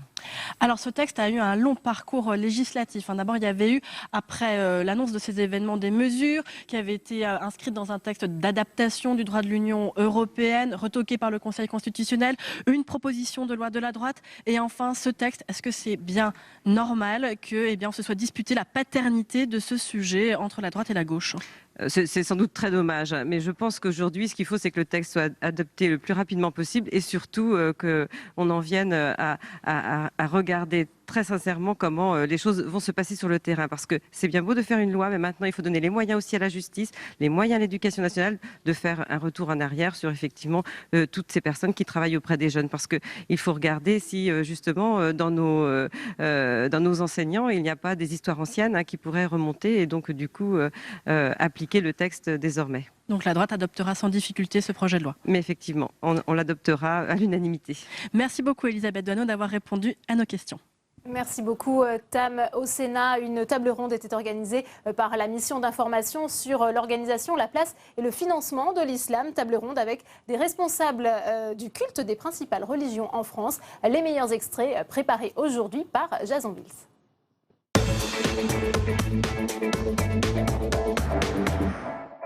Ce n'est pas une séance de dialogue interconfessionnel, mais ce travail s'inscrit dans notre réflexion d'ensemble de notre mission sur la place, l'organisation et le financement du culte musulman en France. Plusieurs de ces questions ne sont pas propres à l'islam, d'où la nécessité d'examiner les problématiques communes ou, à l'inverse, les spécificités de chaque culte. Bien sûr, bien entendu, le Conseil français du culte musulman a lui aussi été convié à cette table ronde, même si dans le cadre de nos auditions engagées depuis maintenant plusieurs semaines, nous avions eu l'occasion d'entendre son président. Le président du Conseil français du culte musulman n'était pas disponible cet après-midi. Pour autant, il fait le maximum pour que l'un des représentants puisse nous rejoindre au plus vite. Mais pour le moment, je n'avais pas d'autres précisions à vous apporter. Il est important de dire que dans les préceptes bouddhistes, il y a un précepte qui qui essaie d'arroser chez les pratiquants les graines de générosité.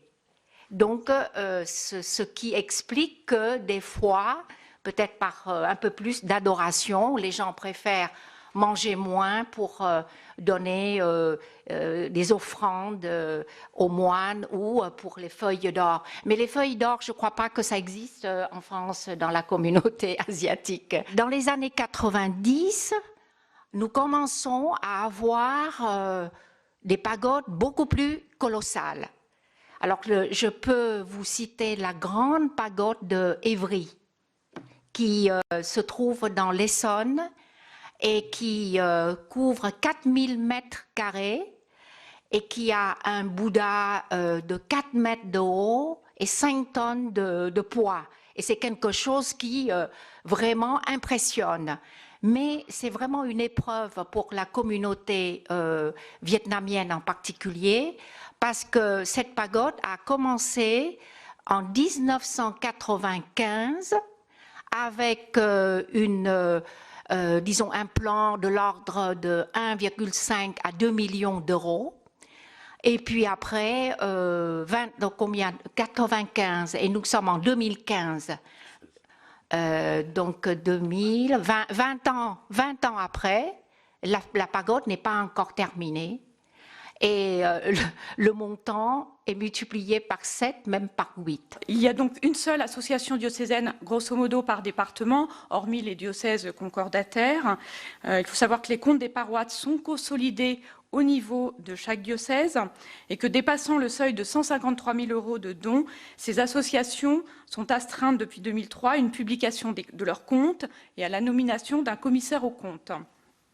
Alors, si je reviens aux ressources, elles sont composées essentiellement de dons, à hauteur de 80%, sous ce qu'on appelle, sous différentes formes. Le denier de l'Église, qui est le plus connu, qui représente 35% des ressources, dont défiscalisées grâce au reçu fiscal. Les quêtes et casuels qui correspondent à des offrandes faites, allocations de fêtes religieuses, baptêmes, mariages, etc. et qui correspondent à peu près à la même montant, 32% des dons, et ce ne sont pas des dons défiscalisés. Et enfin, les donations et legs, qui représentent 12% des ressources. C'est assez simple finalement pour le financement, que ce soit pour les lieux de culte, ou les lieux de culte dont nous sommes propriétaires, et pour la formation des ministres et des ministres en général, les ministres du culte, ils sont financés essentiellement et uniquement par des dons et absolument par aucune ressource qui viendrait de l'étranger. En particulier, je reprécise que l'Église catholique ne reçoit absolument aucune subvention du Vatican. Voilà. Il est à noter qu'à ce jour, le droit de posséder et d'administrer des immeubles a été donné à la plupart des organismes à but non lucratif. Associations reconnues d'utilité publique, associations ayant une activité d'intérêt général et déclarée depuis 3 ans au moins, associations ayant pour but l'assistance, la bienfaisance ou la recherche scientifico-médicale, aux fondations reconnues d'utilité publique et fondations abritées avec dotation et aux fonds de dotation. En ce qui concerne les associations reconnues d'utilité publique et celles ayant une activité d'intérêt général, ce droit de posséder et d'administrer les immeubles qui ne sont pas uniquement nécessaires à la réalisation de leur but social a été accordé récemment dans la loi du 31 juillet 2014 relative à l'économie sociale et solidaire. J'ai repris les raisons qui avaient été invoquées pour justifier ce droit, qui figurent dans les débats parlementaires et qui pourraient tout à fait être valables pour les associations cultuelles. En effet, il est difficile de justifier que des associations cultuelles puissent recueillir des dons et des legs portant sur des immeubles, mais ne puissent ni les posséder ni les administrer. Cela les oblige à ce jour à les vendre parfois dans des conditions défavorables. Étant précisé que si la vente n'est pas réalisée dans les mois qui suivent l'entrée en possession de l'immeuble, il y a souvent taxation pour logement vacant, ce qui alourdit nos charges. Le financement, bien entendu, se fait par les dons, les legs, et également par la taxe sur l'abattage rituel. En effet, le consistoire central, les consistoires régionaux ont en leur sein ce qu'on appelle le Bet Din, qui est le tribunal rabbinique. Ce tribunal rabbinique a diverses missions, dont notamment tout ce qui touche à la cacheroute, donc à l'alimentation, aux règles religieuses liées à l'alimentation, dont notamment l'abattage rituel. Et donc ce sont des délégués du tribunal rabbinique qui ont été formés pour cela, qui sont en charge de l'abattage rituel. Ils sont payés par le consistoire, tout comme les rabbins sont payés par le consistoire. Et précisément, cet acte permet de pourvoir donc au salaire de ces délégués et permet également au consistoire de subvenir à ses besoins qui sont importants. La communauté juive de France connaît un départ important de ses membres et de ses membres les plus actifs qui vont s'installer en Israël du fait de l'insécurité qu'ils connaissent dans bon nombre de communes. Je ne m'étendrai pas, mais le problème est un problème extrêmement douloureux, difficile. Ce sont des gens qui sont français avant tout, mais qui, pour préserver l'intégrité physique de leurs enfants, ont estimé devoir faire le choix d'immigrer en Israël. Et c'est vrai que ces milliers de personnes, je crois savoir que pour l'année 2015, elles étaient au nombre de 15 000, ce sont des places qui se vident au sein des synagogues. Ce sont des adhérents qui ne font plus de dons et il faut essayer de les remplacer par d'autres membres. C'est une tâche extrêmement difficile. Par exemple, sur les aspects de financement, il y a un principe de base dans l'Église orthodoxe, c'est le principe de l'Église locale. C'est-à-dire que chaque communauté locale doit elle-même porter à la fois son pasteur, son prêtre, sa famille, puisque chez nous les prêtres sont mariés, sa famille, ses enfants, et la plupart des prêtres en France, d'une certaine manière, sont issus de ces communautés locales. Comme je l'ai dit, il y a une multitude de situations, une grande variété de situations, mais le principe de base, c'est que chaque communauté elle-même porte, je dirais, le financement de son lieu de culte, de son pasteur et de sa famille. Et la communauté et la paroisse, elle est fondée dans le cadre d'un diocèse. Certains diocèses, la plupart des communautés orthodoxes en France ont adopté les associations cultuelles de la loi 1905. Mais par exemple, dernièrement, le diocèse du patriarcat de Moscou a considéré que l'association diocésaine, en fait, qui s'appliquait, on pensait que s'appliquait en fait uniquement aux catholiques en France, mais pas qu'aux catholiques. Ils ont pris en fait le format de l'association diocésaine et ils sont régis sous cette forme-là. Donc c'est comme ça que alors les bâtiments sont soit la propriété de ces églises historiques. Il y a par exemple la cathédrale de la rue d'Aru qui a été à l'époque en fait des Tsars, qui a été construite. La cathédrale de Georges Bizet des Grecs, là aussi, elle a été construite fin 19e siècle. Et après, il y a une multitude de lieux de culte qui sont soit en fait mis à disposition de la part de catholiques ou de protestants ou d'autres. En ce qui concerne le financement, comme ce qui a déjà été dit, le financement provient essentiellement des fidèles, qu'ils soient de leur vivant ou de leur décès après leur mort. Et je ne peux qu'abonder sur ce qui a été dit sur la disposition de la loi du 31 juillet 2014 qui exclut les associations cultuelles des nouvelles possibilités et qui n'exclut, soyons clairs, que les associations cultuelles. Et sans que jamais les auteurs de cette loi n'aient expliqué pourquoi les associations cultuelles sont exclues. Le gouvernement et le législateur ont le droit d'exclure une catégorie, mais ça serait intéressant qu'on sache pourquoi cette catégorie a été exclue. Et ça, nous ne l'avons jamais su, en dépit de nos questions.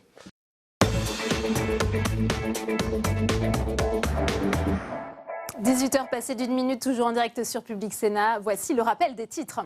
Le groupe communiste saisit le bureau du Sénat pour suite à donner à l'audition de Frédéric Oudéa, le PDG de la Société Générale, soupçonné d'avoir menti sous serment aux sénateurs sur le nombre de sociétés offshore détenues par la Banque française au Panama. Décryptage et débat à suivre. Et dans ce contexte, on reparle des lanceurs d'alerte. Quel statut, quelle protection juridique? Des mesures en leur faveur pourraient être prises à l'occasion du projet de loi sur la République numérique, dont l'examen arrive en séance au Sénat le 26 avril prochain. Au lendemain de la publication d'un rapport d'experts sur Notre-Dame-des-Landes, estimant que le projet est surdimensionné, Ségolène Royal se veut rassurante. La ministre de l'écologie prévient qu'il n'y aura qu'une seule piste au lieu des deux actuellement. Et je vous rappelle que vous pouvez réagir à tous nos débats sur Twitter, #Sénat360. Pour nous accompagner cet après-midi jusqu'à 18h30, nos journalistes en direct, Tam Tranui et Saveria Rojek. Le multiplex, c'est tout de suite.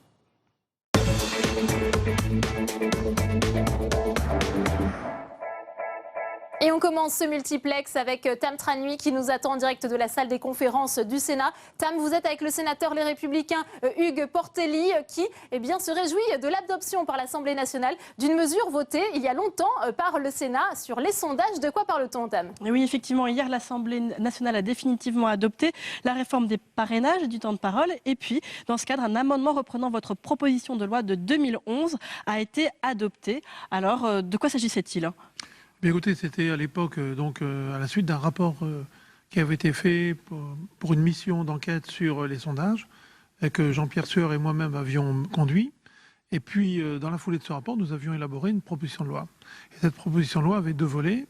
Le premier, c'était d'éclairer la notion de sondage, c'est-à-dire d'expliquer qu'un sondage était fait suivant telle méthode, et que ensuite, il devait faire l'objet d'une publication intégrale, et que cette publication devait indiquer, premièrement, la méthode utilisée, deuxièmement, la façon dont on avait redressé les résultats, et puis troisièmement, quels étaient les commanditaires des sondages et quels étaient les acheteurs des sondages. Les sondages manquent de transparence pour vous aujourd'hui? Je crois oui, tout à fait, dans la mesure où très souvent on ne sait pas comment ils sont élaborés et pour qui ils sont faits. Et l'autre problème, c'est que la commission des sondages dispose de moyens trop limités pour les vérifier, ces sondages. Il y a aussi des mesures qui concernent cette commission des sondages. Tout à fait. C'était la deuxième partie de la proposition de loi, c'était de donner plus de moyens d'investigation à la commission et plus de visibilité aussi. C'est-à-dire que la commission, non seulement doit être la réceptrice de tous les sondages qui sont faits et de la méthode qui est utilisée, mais que par ailleurs, elle doit pouvoir intervenir dans les médias pour faire connaître les dysfonctionnements qui sont produits quand il y en a. Est-ce que pour vous, les sondages restent utiles, nécessaires dans notre vie démocratique? Écoutez, ils ont une utilité comme le reste. Simplement, à un moment donné, quand il n'y a plus que les sondages pour faire l'actualité, notamment en période électorale, lorsqu'on se retrouve avec 2 ou 3 sondages par jour, évidemment, ça n'est plus tout à fait sérieux. Parce que la question qui se pose tout de suite, c'est de savoir quels sont ceux qui disent la vérité. Et puis de toute façon, même quand ils le disent que de façon éphémère. Un sondage est vrai à un instant T. Votre proposition de loi avait été adoptée à l'unanimité au Sénat et elle n'avait jamais été inscrite à l'Assemblée nationale. Est-ce que ça montre qu'il y a un très gros poids des instituts de sondage qui évidemment y étaient réticents? Bien, écoutez, on sait que les députés sont plus proches du gouvernement que les sénateurs et les gouvernements successifs de droite et de gauche donc n'ont pas souhaité que ces textes soient à l'examen. Oui, effectivement, la proposition de loi date de 2011, sous le quinquennat de Nicolas Sarkozy, et ça n'a pas mieux marché sous le quinquennat de François Hollande. Voilà, même résultat. Et je pense que la pression des instituts de sondage, qui n'avaient pas du tout envie qu'on divulgue la façon dont leur méthodologie est élaborée, arrive à la connaissance du public. Il y a une proximité entre le personnel politique, les hommes politiques et les sondeurs? Oh, c'est peut-être excessif de le dire, mais en tout cas, c'est vrai que les sondeurs ont pour principaux clients les hommes politiques, en tout cas en matière électorale, c'est clair. Merci beaucoup, Hugues Portelli, d'avoir répondu à nos questions. Merci beaucoup, Tam. La Société Générale dans la tourmente après les révélations de la presse sur le nombre de sociétés offshore détenues par la deuxième banque française au Panama. La direction se défend et promet la transparence. Julie Huilin. Société Générale, une banque au cœur de l'évasion fiscale. La banque française se trouverait dans le top 5 des établissements qui ont le plus utilisé les sociétés offshore. La Société Générale a tout de suite démenti, dénonçant des amalgames scandaleux.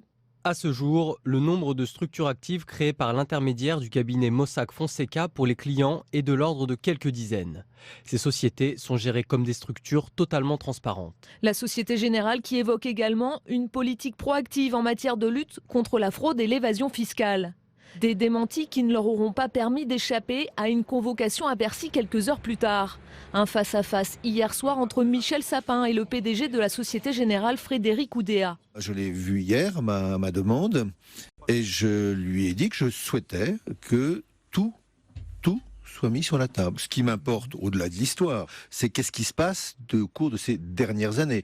Par exemple, est-ce que la Société Générale, une filiale ou elle-même, ou quelle que soit la filiale, a ouvert à l'extérieur des comptes offshore ou des sociétés écrans avec la volonté de dissimuler. Et l'État n'est pas le seul à chercher des réponses. Le superviseur bancaire va également mener son enquête. Une autorité indépendante qui avait déjà sanctionné la Société Générale en 2012 suite à des failles dans son dispositif de lutte contre le blanchiment.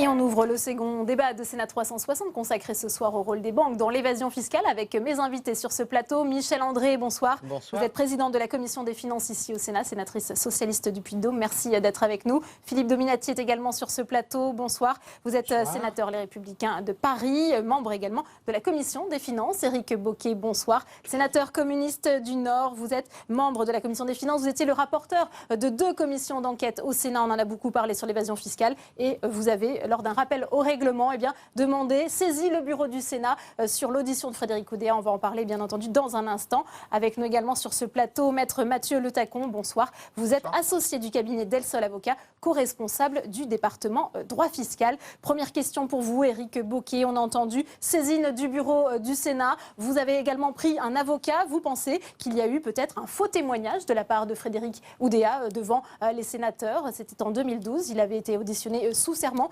Qu'attendez-vous de cette saisine du bureau du Sénat? Écoutez, je mets en parallèle les propos tenus par M. Oudéa en 2012, le 17 avril. C'était dans le cadre de la commission d'enquête présidée par notre collègue Philippe Dominati. Et les propos de M. Oudéa étaient très clairs à l'époque. Effectivement, je ne vais pas les citer, mais ils sont là sous les yeux. et ils sont en complète contradiction avec les révélations qui sont faites depuis lundi avec l'opération Panama Papers. D'où mon interrogation. Je mets en parallèle ces questionnements. Il s'agit de l'autorité, du respect du Sénat et des parlementaires et de son travail. Donc je pose la question, donc j'interpelle effectivement le bureau du Sénat. Michel André, en tant que président de la Commission des finances, vous soutenez, j'imagine, cette saisine du bureau du Sénat. Que pouvez-vous faire? Est-ce que vous pourriez, par exemple, entendre Frédérique Oudéa dans un délai proche? Évidemment, le président, la présidente en l'occurrence, mais le président de la Commission des finances a des pouvoirs étendus, des pouvoirs d'enquête étendus, et il ne peut pas lui être opposé le secret fiscal. Donc j'entends bien m'en servir. J'entends bien m'en servir. Rapidement? Le plus tôt possible. Michel Sapin l'a reçu, je pense, hier. Et nous avons des échanges réguliers avec la Fédération bancaire, avec les représentants des banques, avec toutes ces personnes. C'est notre travail, je ne dirais pas quotidien, mais quand même fréquent. Donc oui, je vais très rapidement faire le nécessaire. Ouais. Donc ça veut dire une audition ici au Sénat très rapide. Le problème de l'audition au Sénat, c'est que nous sommes devant quelques jours de pause, mais je crains bien que la situation ne soit pas très différente dans 2 semaines lorsque nous reviendrons. Enfin, il me semble. Philippe Dominati, on imagine, ça a été rappelé par Éric Bocquet, vous présidiez cette commission d'enquête. Est-ce que vous êtes choqué aujourd'hui par ces révélations et par ce possible faux témoignage de Frédérique Oudéa? Écoutez, je crois qu'on n'en est pas là. D'abord, il faut avoir des explications. D'abord, le ministre de tutelle, si j'ai bien compris, a convoqué le président de la Société Générale pour avoir des explications. Et je dirais, en fonction de ces explications, on verra. Ce qu'il y a d'important, effectivement, c'est l'autorité du Parlement et faire en sorte que les témoignages qui ont lieu devant une commission d'enquête soient crédibles et sincères. Et ça, c'est tout à fait normal. Mais pour l'instant, je ne sais pas si le développement de ce qu'on apprend est incompatible avec le témoignage qui a été fait devant la commission. Le souvenir que moi j'en ai et la difficulté que nous avons tous eue dans cette commission d'enquête, c'est la différence qu'il y a pour les établissements bancaires de gérer des comptes pour le compte de leurs clients ou si c'est leur activité propre. C'est ça qui est important. Est-ce qu'il y a des activités propres d'une banque à l'étranger? Et là, ça serait contraire à l'esprit des auditions à l'époque. Ou est-ce que c'est des activités des clients domiciliés dans cette banque qui font, je dirais, ce genre d'évasion fiscale? Et c'est la marge qu'il faut apprécier. Est-ce que ce sont des entreprises clientes de l'établissement bancaire ou ce sont des filiales directes de l'établissement bancaire? C'est toute la difficulté, effectivement, mettre le tacon. On voit bien la défense de la Société Générale aujourd'hui qui estime mener une politique proactive en matière de lutte contre l'évasion fiscale. Alors, quel regard portez-vous sur cette affaire? C'est difficile aujourd'hui, personne n'a tous les éléments, donc il faut attendre un petit peu. Ce qui est sûr, c'est que malgré tout, il y a un progrès important qui a été fait ces dernières années et qu'en quelques années, on a, quoi qu'il arrive et quoi qu'on puisse aujourd'hui découvrir, en fait, on ne découvre pas, on voit au grand jour des choses dont on avait tous déjà connaissance, au moins intuitivement. Il y a quand même une vraie avancée vers la transparence qui semble inéluctable aujourd'hui. Et je ne me prononcerai pas sur le cas particulier ici de M. Oudéa, mais ce qui est vrai, c'est qu'il y a une marche en avant depuis quelques années à laquelle nous, praticiens fiscalistes, on a assisté et qui a été extrêmement rapide par rapport à ce à quoi on pouvait s'attendre il y a quelques années. Il est clair qu'il y a quelques années, on aurait été peu nombreux à parier sur une telle transparence aujourd'hui et une telle avancée en termes d'échange d'informations, etc. Éric Bocquet, peut-être un bémol à cette analyse, puisqu'on évoque aussi des sanctions déjà annoncées, programmées en 2012 contre la Société Générale, avec cette volonté de se dissimuler. Donc les choses progressent, mais quand même lentement. Très lentement, trop lentement, mais ces engagements de transparence que M. Oudéa réaffirme avaient déjà été pris en 2010. Voilà, il cite un conseil d'administration en novembre 2010 où l'engagement avait été pris en matière de lutte contre l'évasion fiscale. Bon, tout cela a été dit et décidé déjà. Nous sommes en 2016. Mais pour la transparence, c'est la première étape nécessaire, à mon avis, pour juguler le phénomène. Elle existe effectivement parce que, d'ailleurs, c'était l'une des propositions qu'on a validées, rendre compte pays par pays pour les banques. Maintenant, ça s'applique. On apprend le 1er juillet 2014 dans Les Échos, un excellent journal, que la Société Générale a une filiale aux Bermudes qui réalise un chiffre d'affaires de 17 millions d'euros avec 0 salarié. Comment, économiquement, cela est-il possible? Voilà l'information dont l'administration fiscale dispose. Qu'est-ce qu'on en fait? On demande des comptes, on va plus loin, on creuse, on essaie de comprendre. Il y a là une vraie interrogation. Ouais. Alors peut-être la réponse à Maître Le Tacon et ensuite je vous donnerai la parole. Moi, je n'ai évidemment pas la réponse à ce point précis. Il est objectif, donc j'ai pas de sujet. Ce que je constate quand même, c'est qu'il y a une avancée depuis quelques années, et personne ne dit qu'il n'y a pas encore des pays dans lesquels il est extrêmement difficile d'échanger. Et puis après, il y a la théorie et la pratique. Aujourd'hui, on est quand même dans un cas où on a un pays qui est sorti de la liste des ETNC. Il était très facile États non coopératifs. Voilà, la liste des États non coopératifs. Et aujourd'hui, on voit très bien qu'en réalité, cette liste, il suffisait de remplir certains critères et de signer quelques conventions d'échange de renseignements pour en sortir. Et ensuite, d'ailleurs, ça avait été souligné en décembre par le gouvernement que notamment le Panama avait, on va dire, des difficultés à mettre en œuvre cet échange de renseignements. Donc, évidemment, on ne change pas de tout au tout des modèles économiques. Oui, je voudrais rappeler dans cette ligne que le Sénat, saisi du rapport de Nicole Bricq à l'époque, en décembre 2011, avait choisi de ne pas ratifier. Parce que nous n'avions pas du tout de certitude sur ce qui nous était dit. Et donc, à 2 reprises, j'ai les 2 rapports là, de cette époque, en décembre 2011, nous avions confirmé que nous ne souhaitions pas ratifier, que le Sénat ne voulait pas ratifier, à l'unanimité quasiment. Et après la CMP, où l'Assemblée nationale était sur une autre posture, je rappelle décembre 2011, nous avions confirmé par un vote unanime également de ne pas ratifier, parce que nous étions très méfiants. Philippe Dominetti, peut-être qu'est-ce qui avait motivé la position de la droite à l'époque de signer cette convention fiscale avec le Panama. Les voyants étaient ouverts, on pouvait sortir ce petit État d'Amérique centrale de la liste noire des paradis fiscaux, selon vous, à l'époque? Écoutez, ce qui a été souligné, c'est les progrès assez importants qui ont été faits. Ils ont été faits notamment depuis la crise financière, notamment lors d'un sommet du G20 de mémoire en 2009, où c'est le président Sarkozy, c'est la France, qui avait porté, je dirais, l'arsenal de la lutte contre les paradis fiscaux. Et ça avait été repris par le président américain et les autres grands dirigeants des membres du G20. Et c'est à partir de ce moment-là que, je dirais, l'étau s'est resserré par phases successives. Et lorsque nous avons fait la première commission d'enquête, puis la seconde, on a vu que cet arsenal fonctionnait.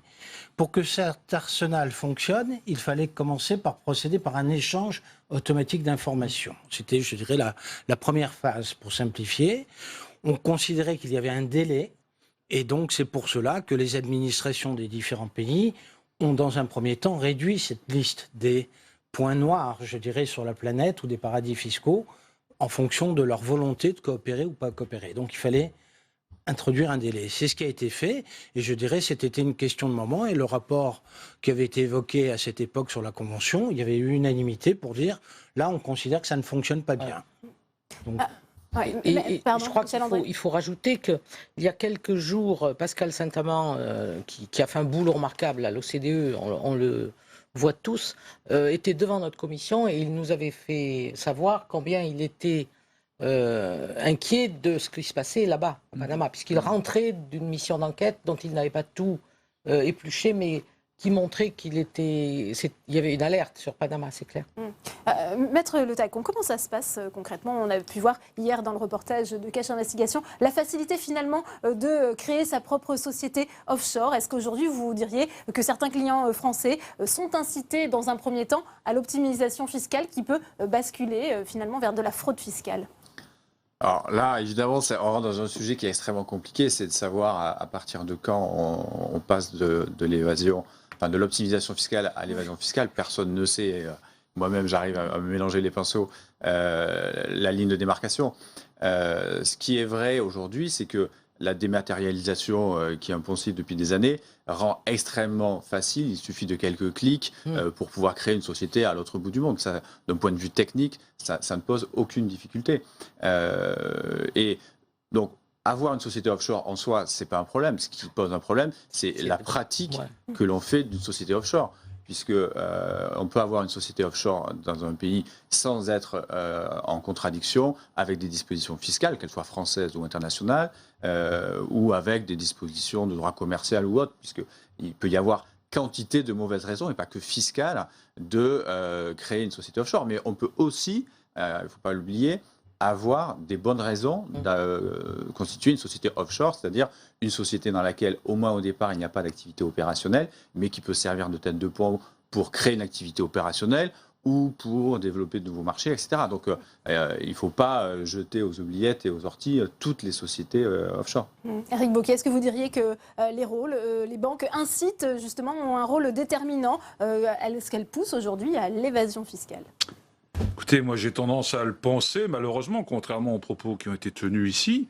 Là, on parle de la Société Générale, mais la filiale dont il est question, c'est celle du Luxembourg. C'est SG Bank and Trust Luxembourg qui a opéré avec Mossack Fonseca pour la création des 979 sociétés offshore. Là, il y a dissimulation intentionnelle et c'est la Société Générale. Voilà. Michel André ? Moi, ce que je voudrais dire, c'est qu'au fond, avec FATCA, les États-Unis ont mis une pression très forte sur les États.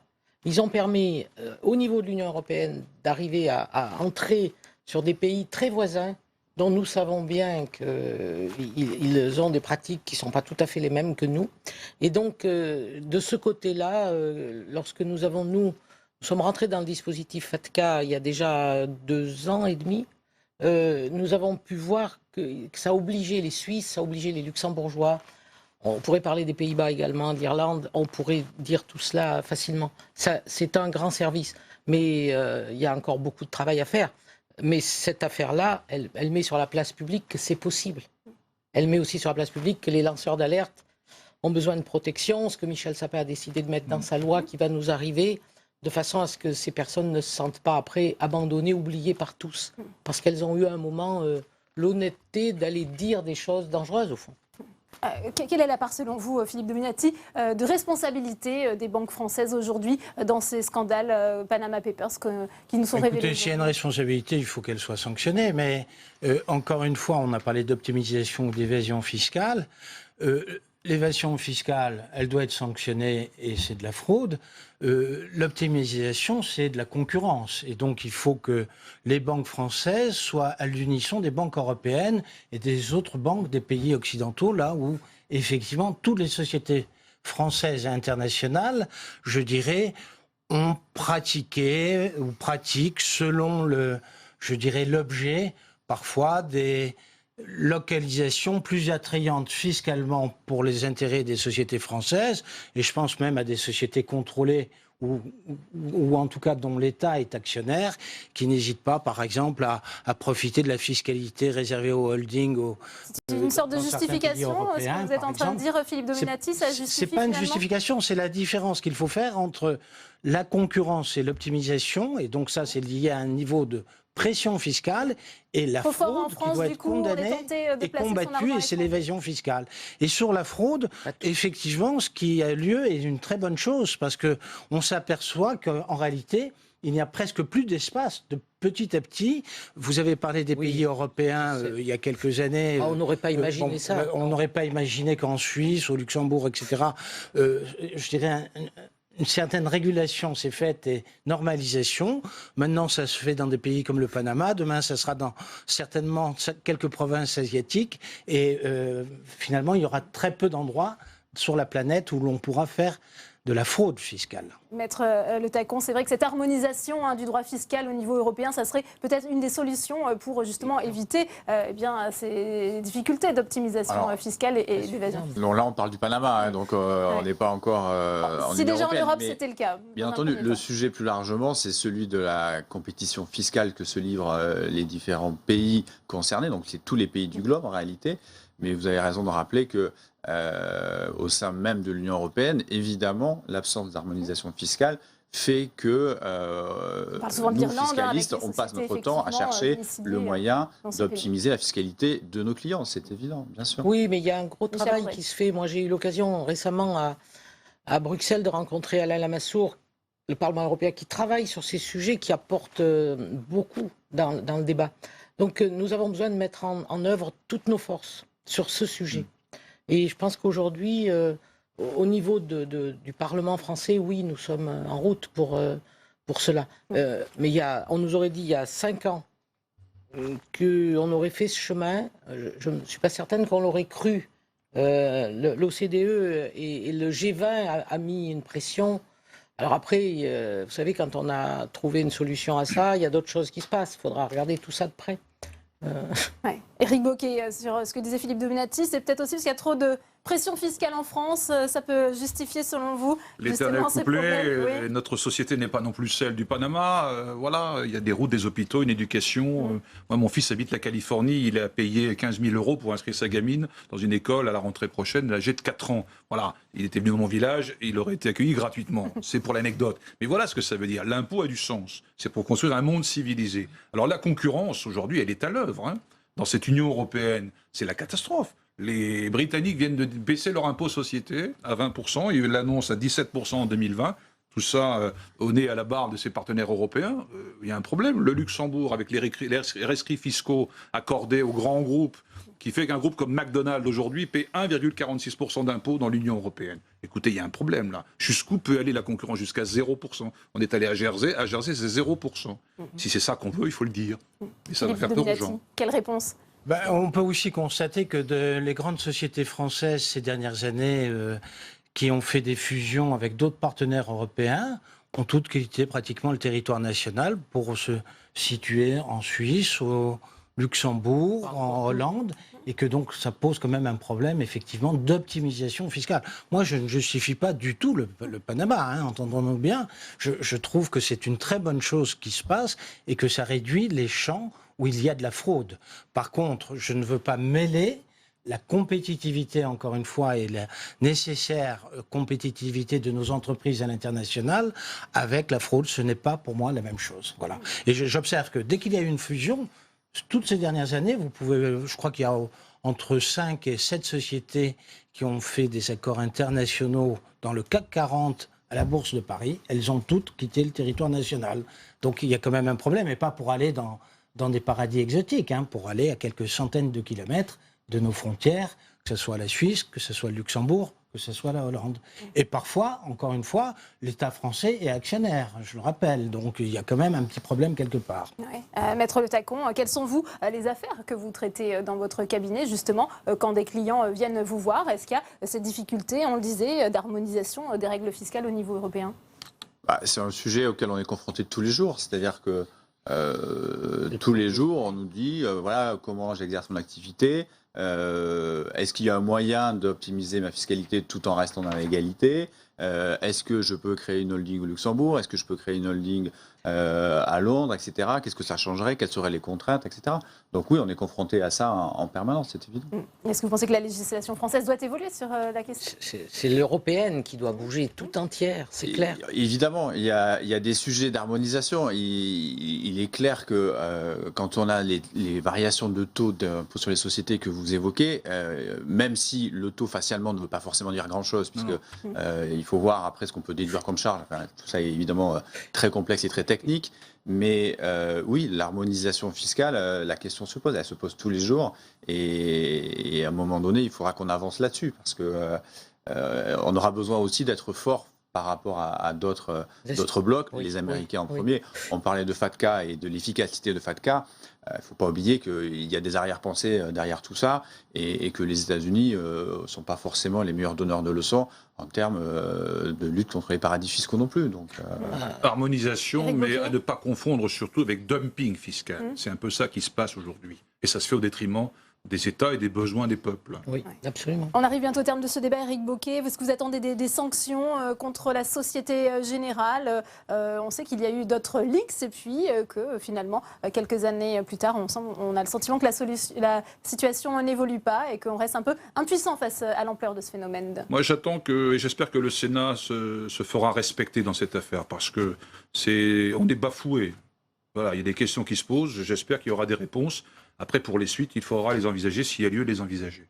Vous demandez la démission de Frédéric Oudéa, par exemple? Ça relève du conseil d'administration, j'imagine. Le ministre l'a vu, il y a des comptes à rendre. Je pense que cette banque a des comptes à rendre à la République. Même avis, Michel André? Oui, je crois qu'on sera tous d'accord là-dessus, mais il est clair que ce soir, dans l'émotion globale, il faut prendre un tout petit peu de recul. Les parlementaires, ce sont nos qualités aussi, de tout examiner pour prendre la bonne décision. Philippe Dominati? sur Frédéric Oudéa. Vous participerez à l'audition si elle est organisée par la Commission des Finances probablement, du Sénat. je sais pas, oui, très probablement. Effectivement, et on comparera effectivement à ce qui a été dit, et je m'en souviens très bien lors de la commission d'enquête, avec les explications du président de la Société Générale, sans doute les mêmes qu'il a déjà fournies au ministre. Et ce que l'on veut, c'est effectivement avoir des faits et juger sur pièce. Eh bien, merci Et pas Philippe sous l'émotion. Dominetti, merci Michel André, merci Éric Qui est Jocquet, légitime. merci Maître Le Tacon d'avoir été les invités de ce débat. C'est la fin de cette édition, merci à vous de l'avoir suivi. À 22h, on va plus loin autour de Paul Bouffard et Sonia Mabrouk. Bonne soirée, à demain.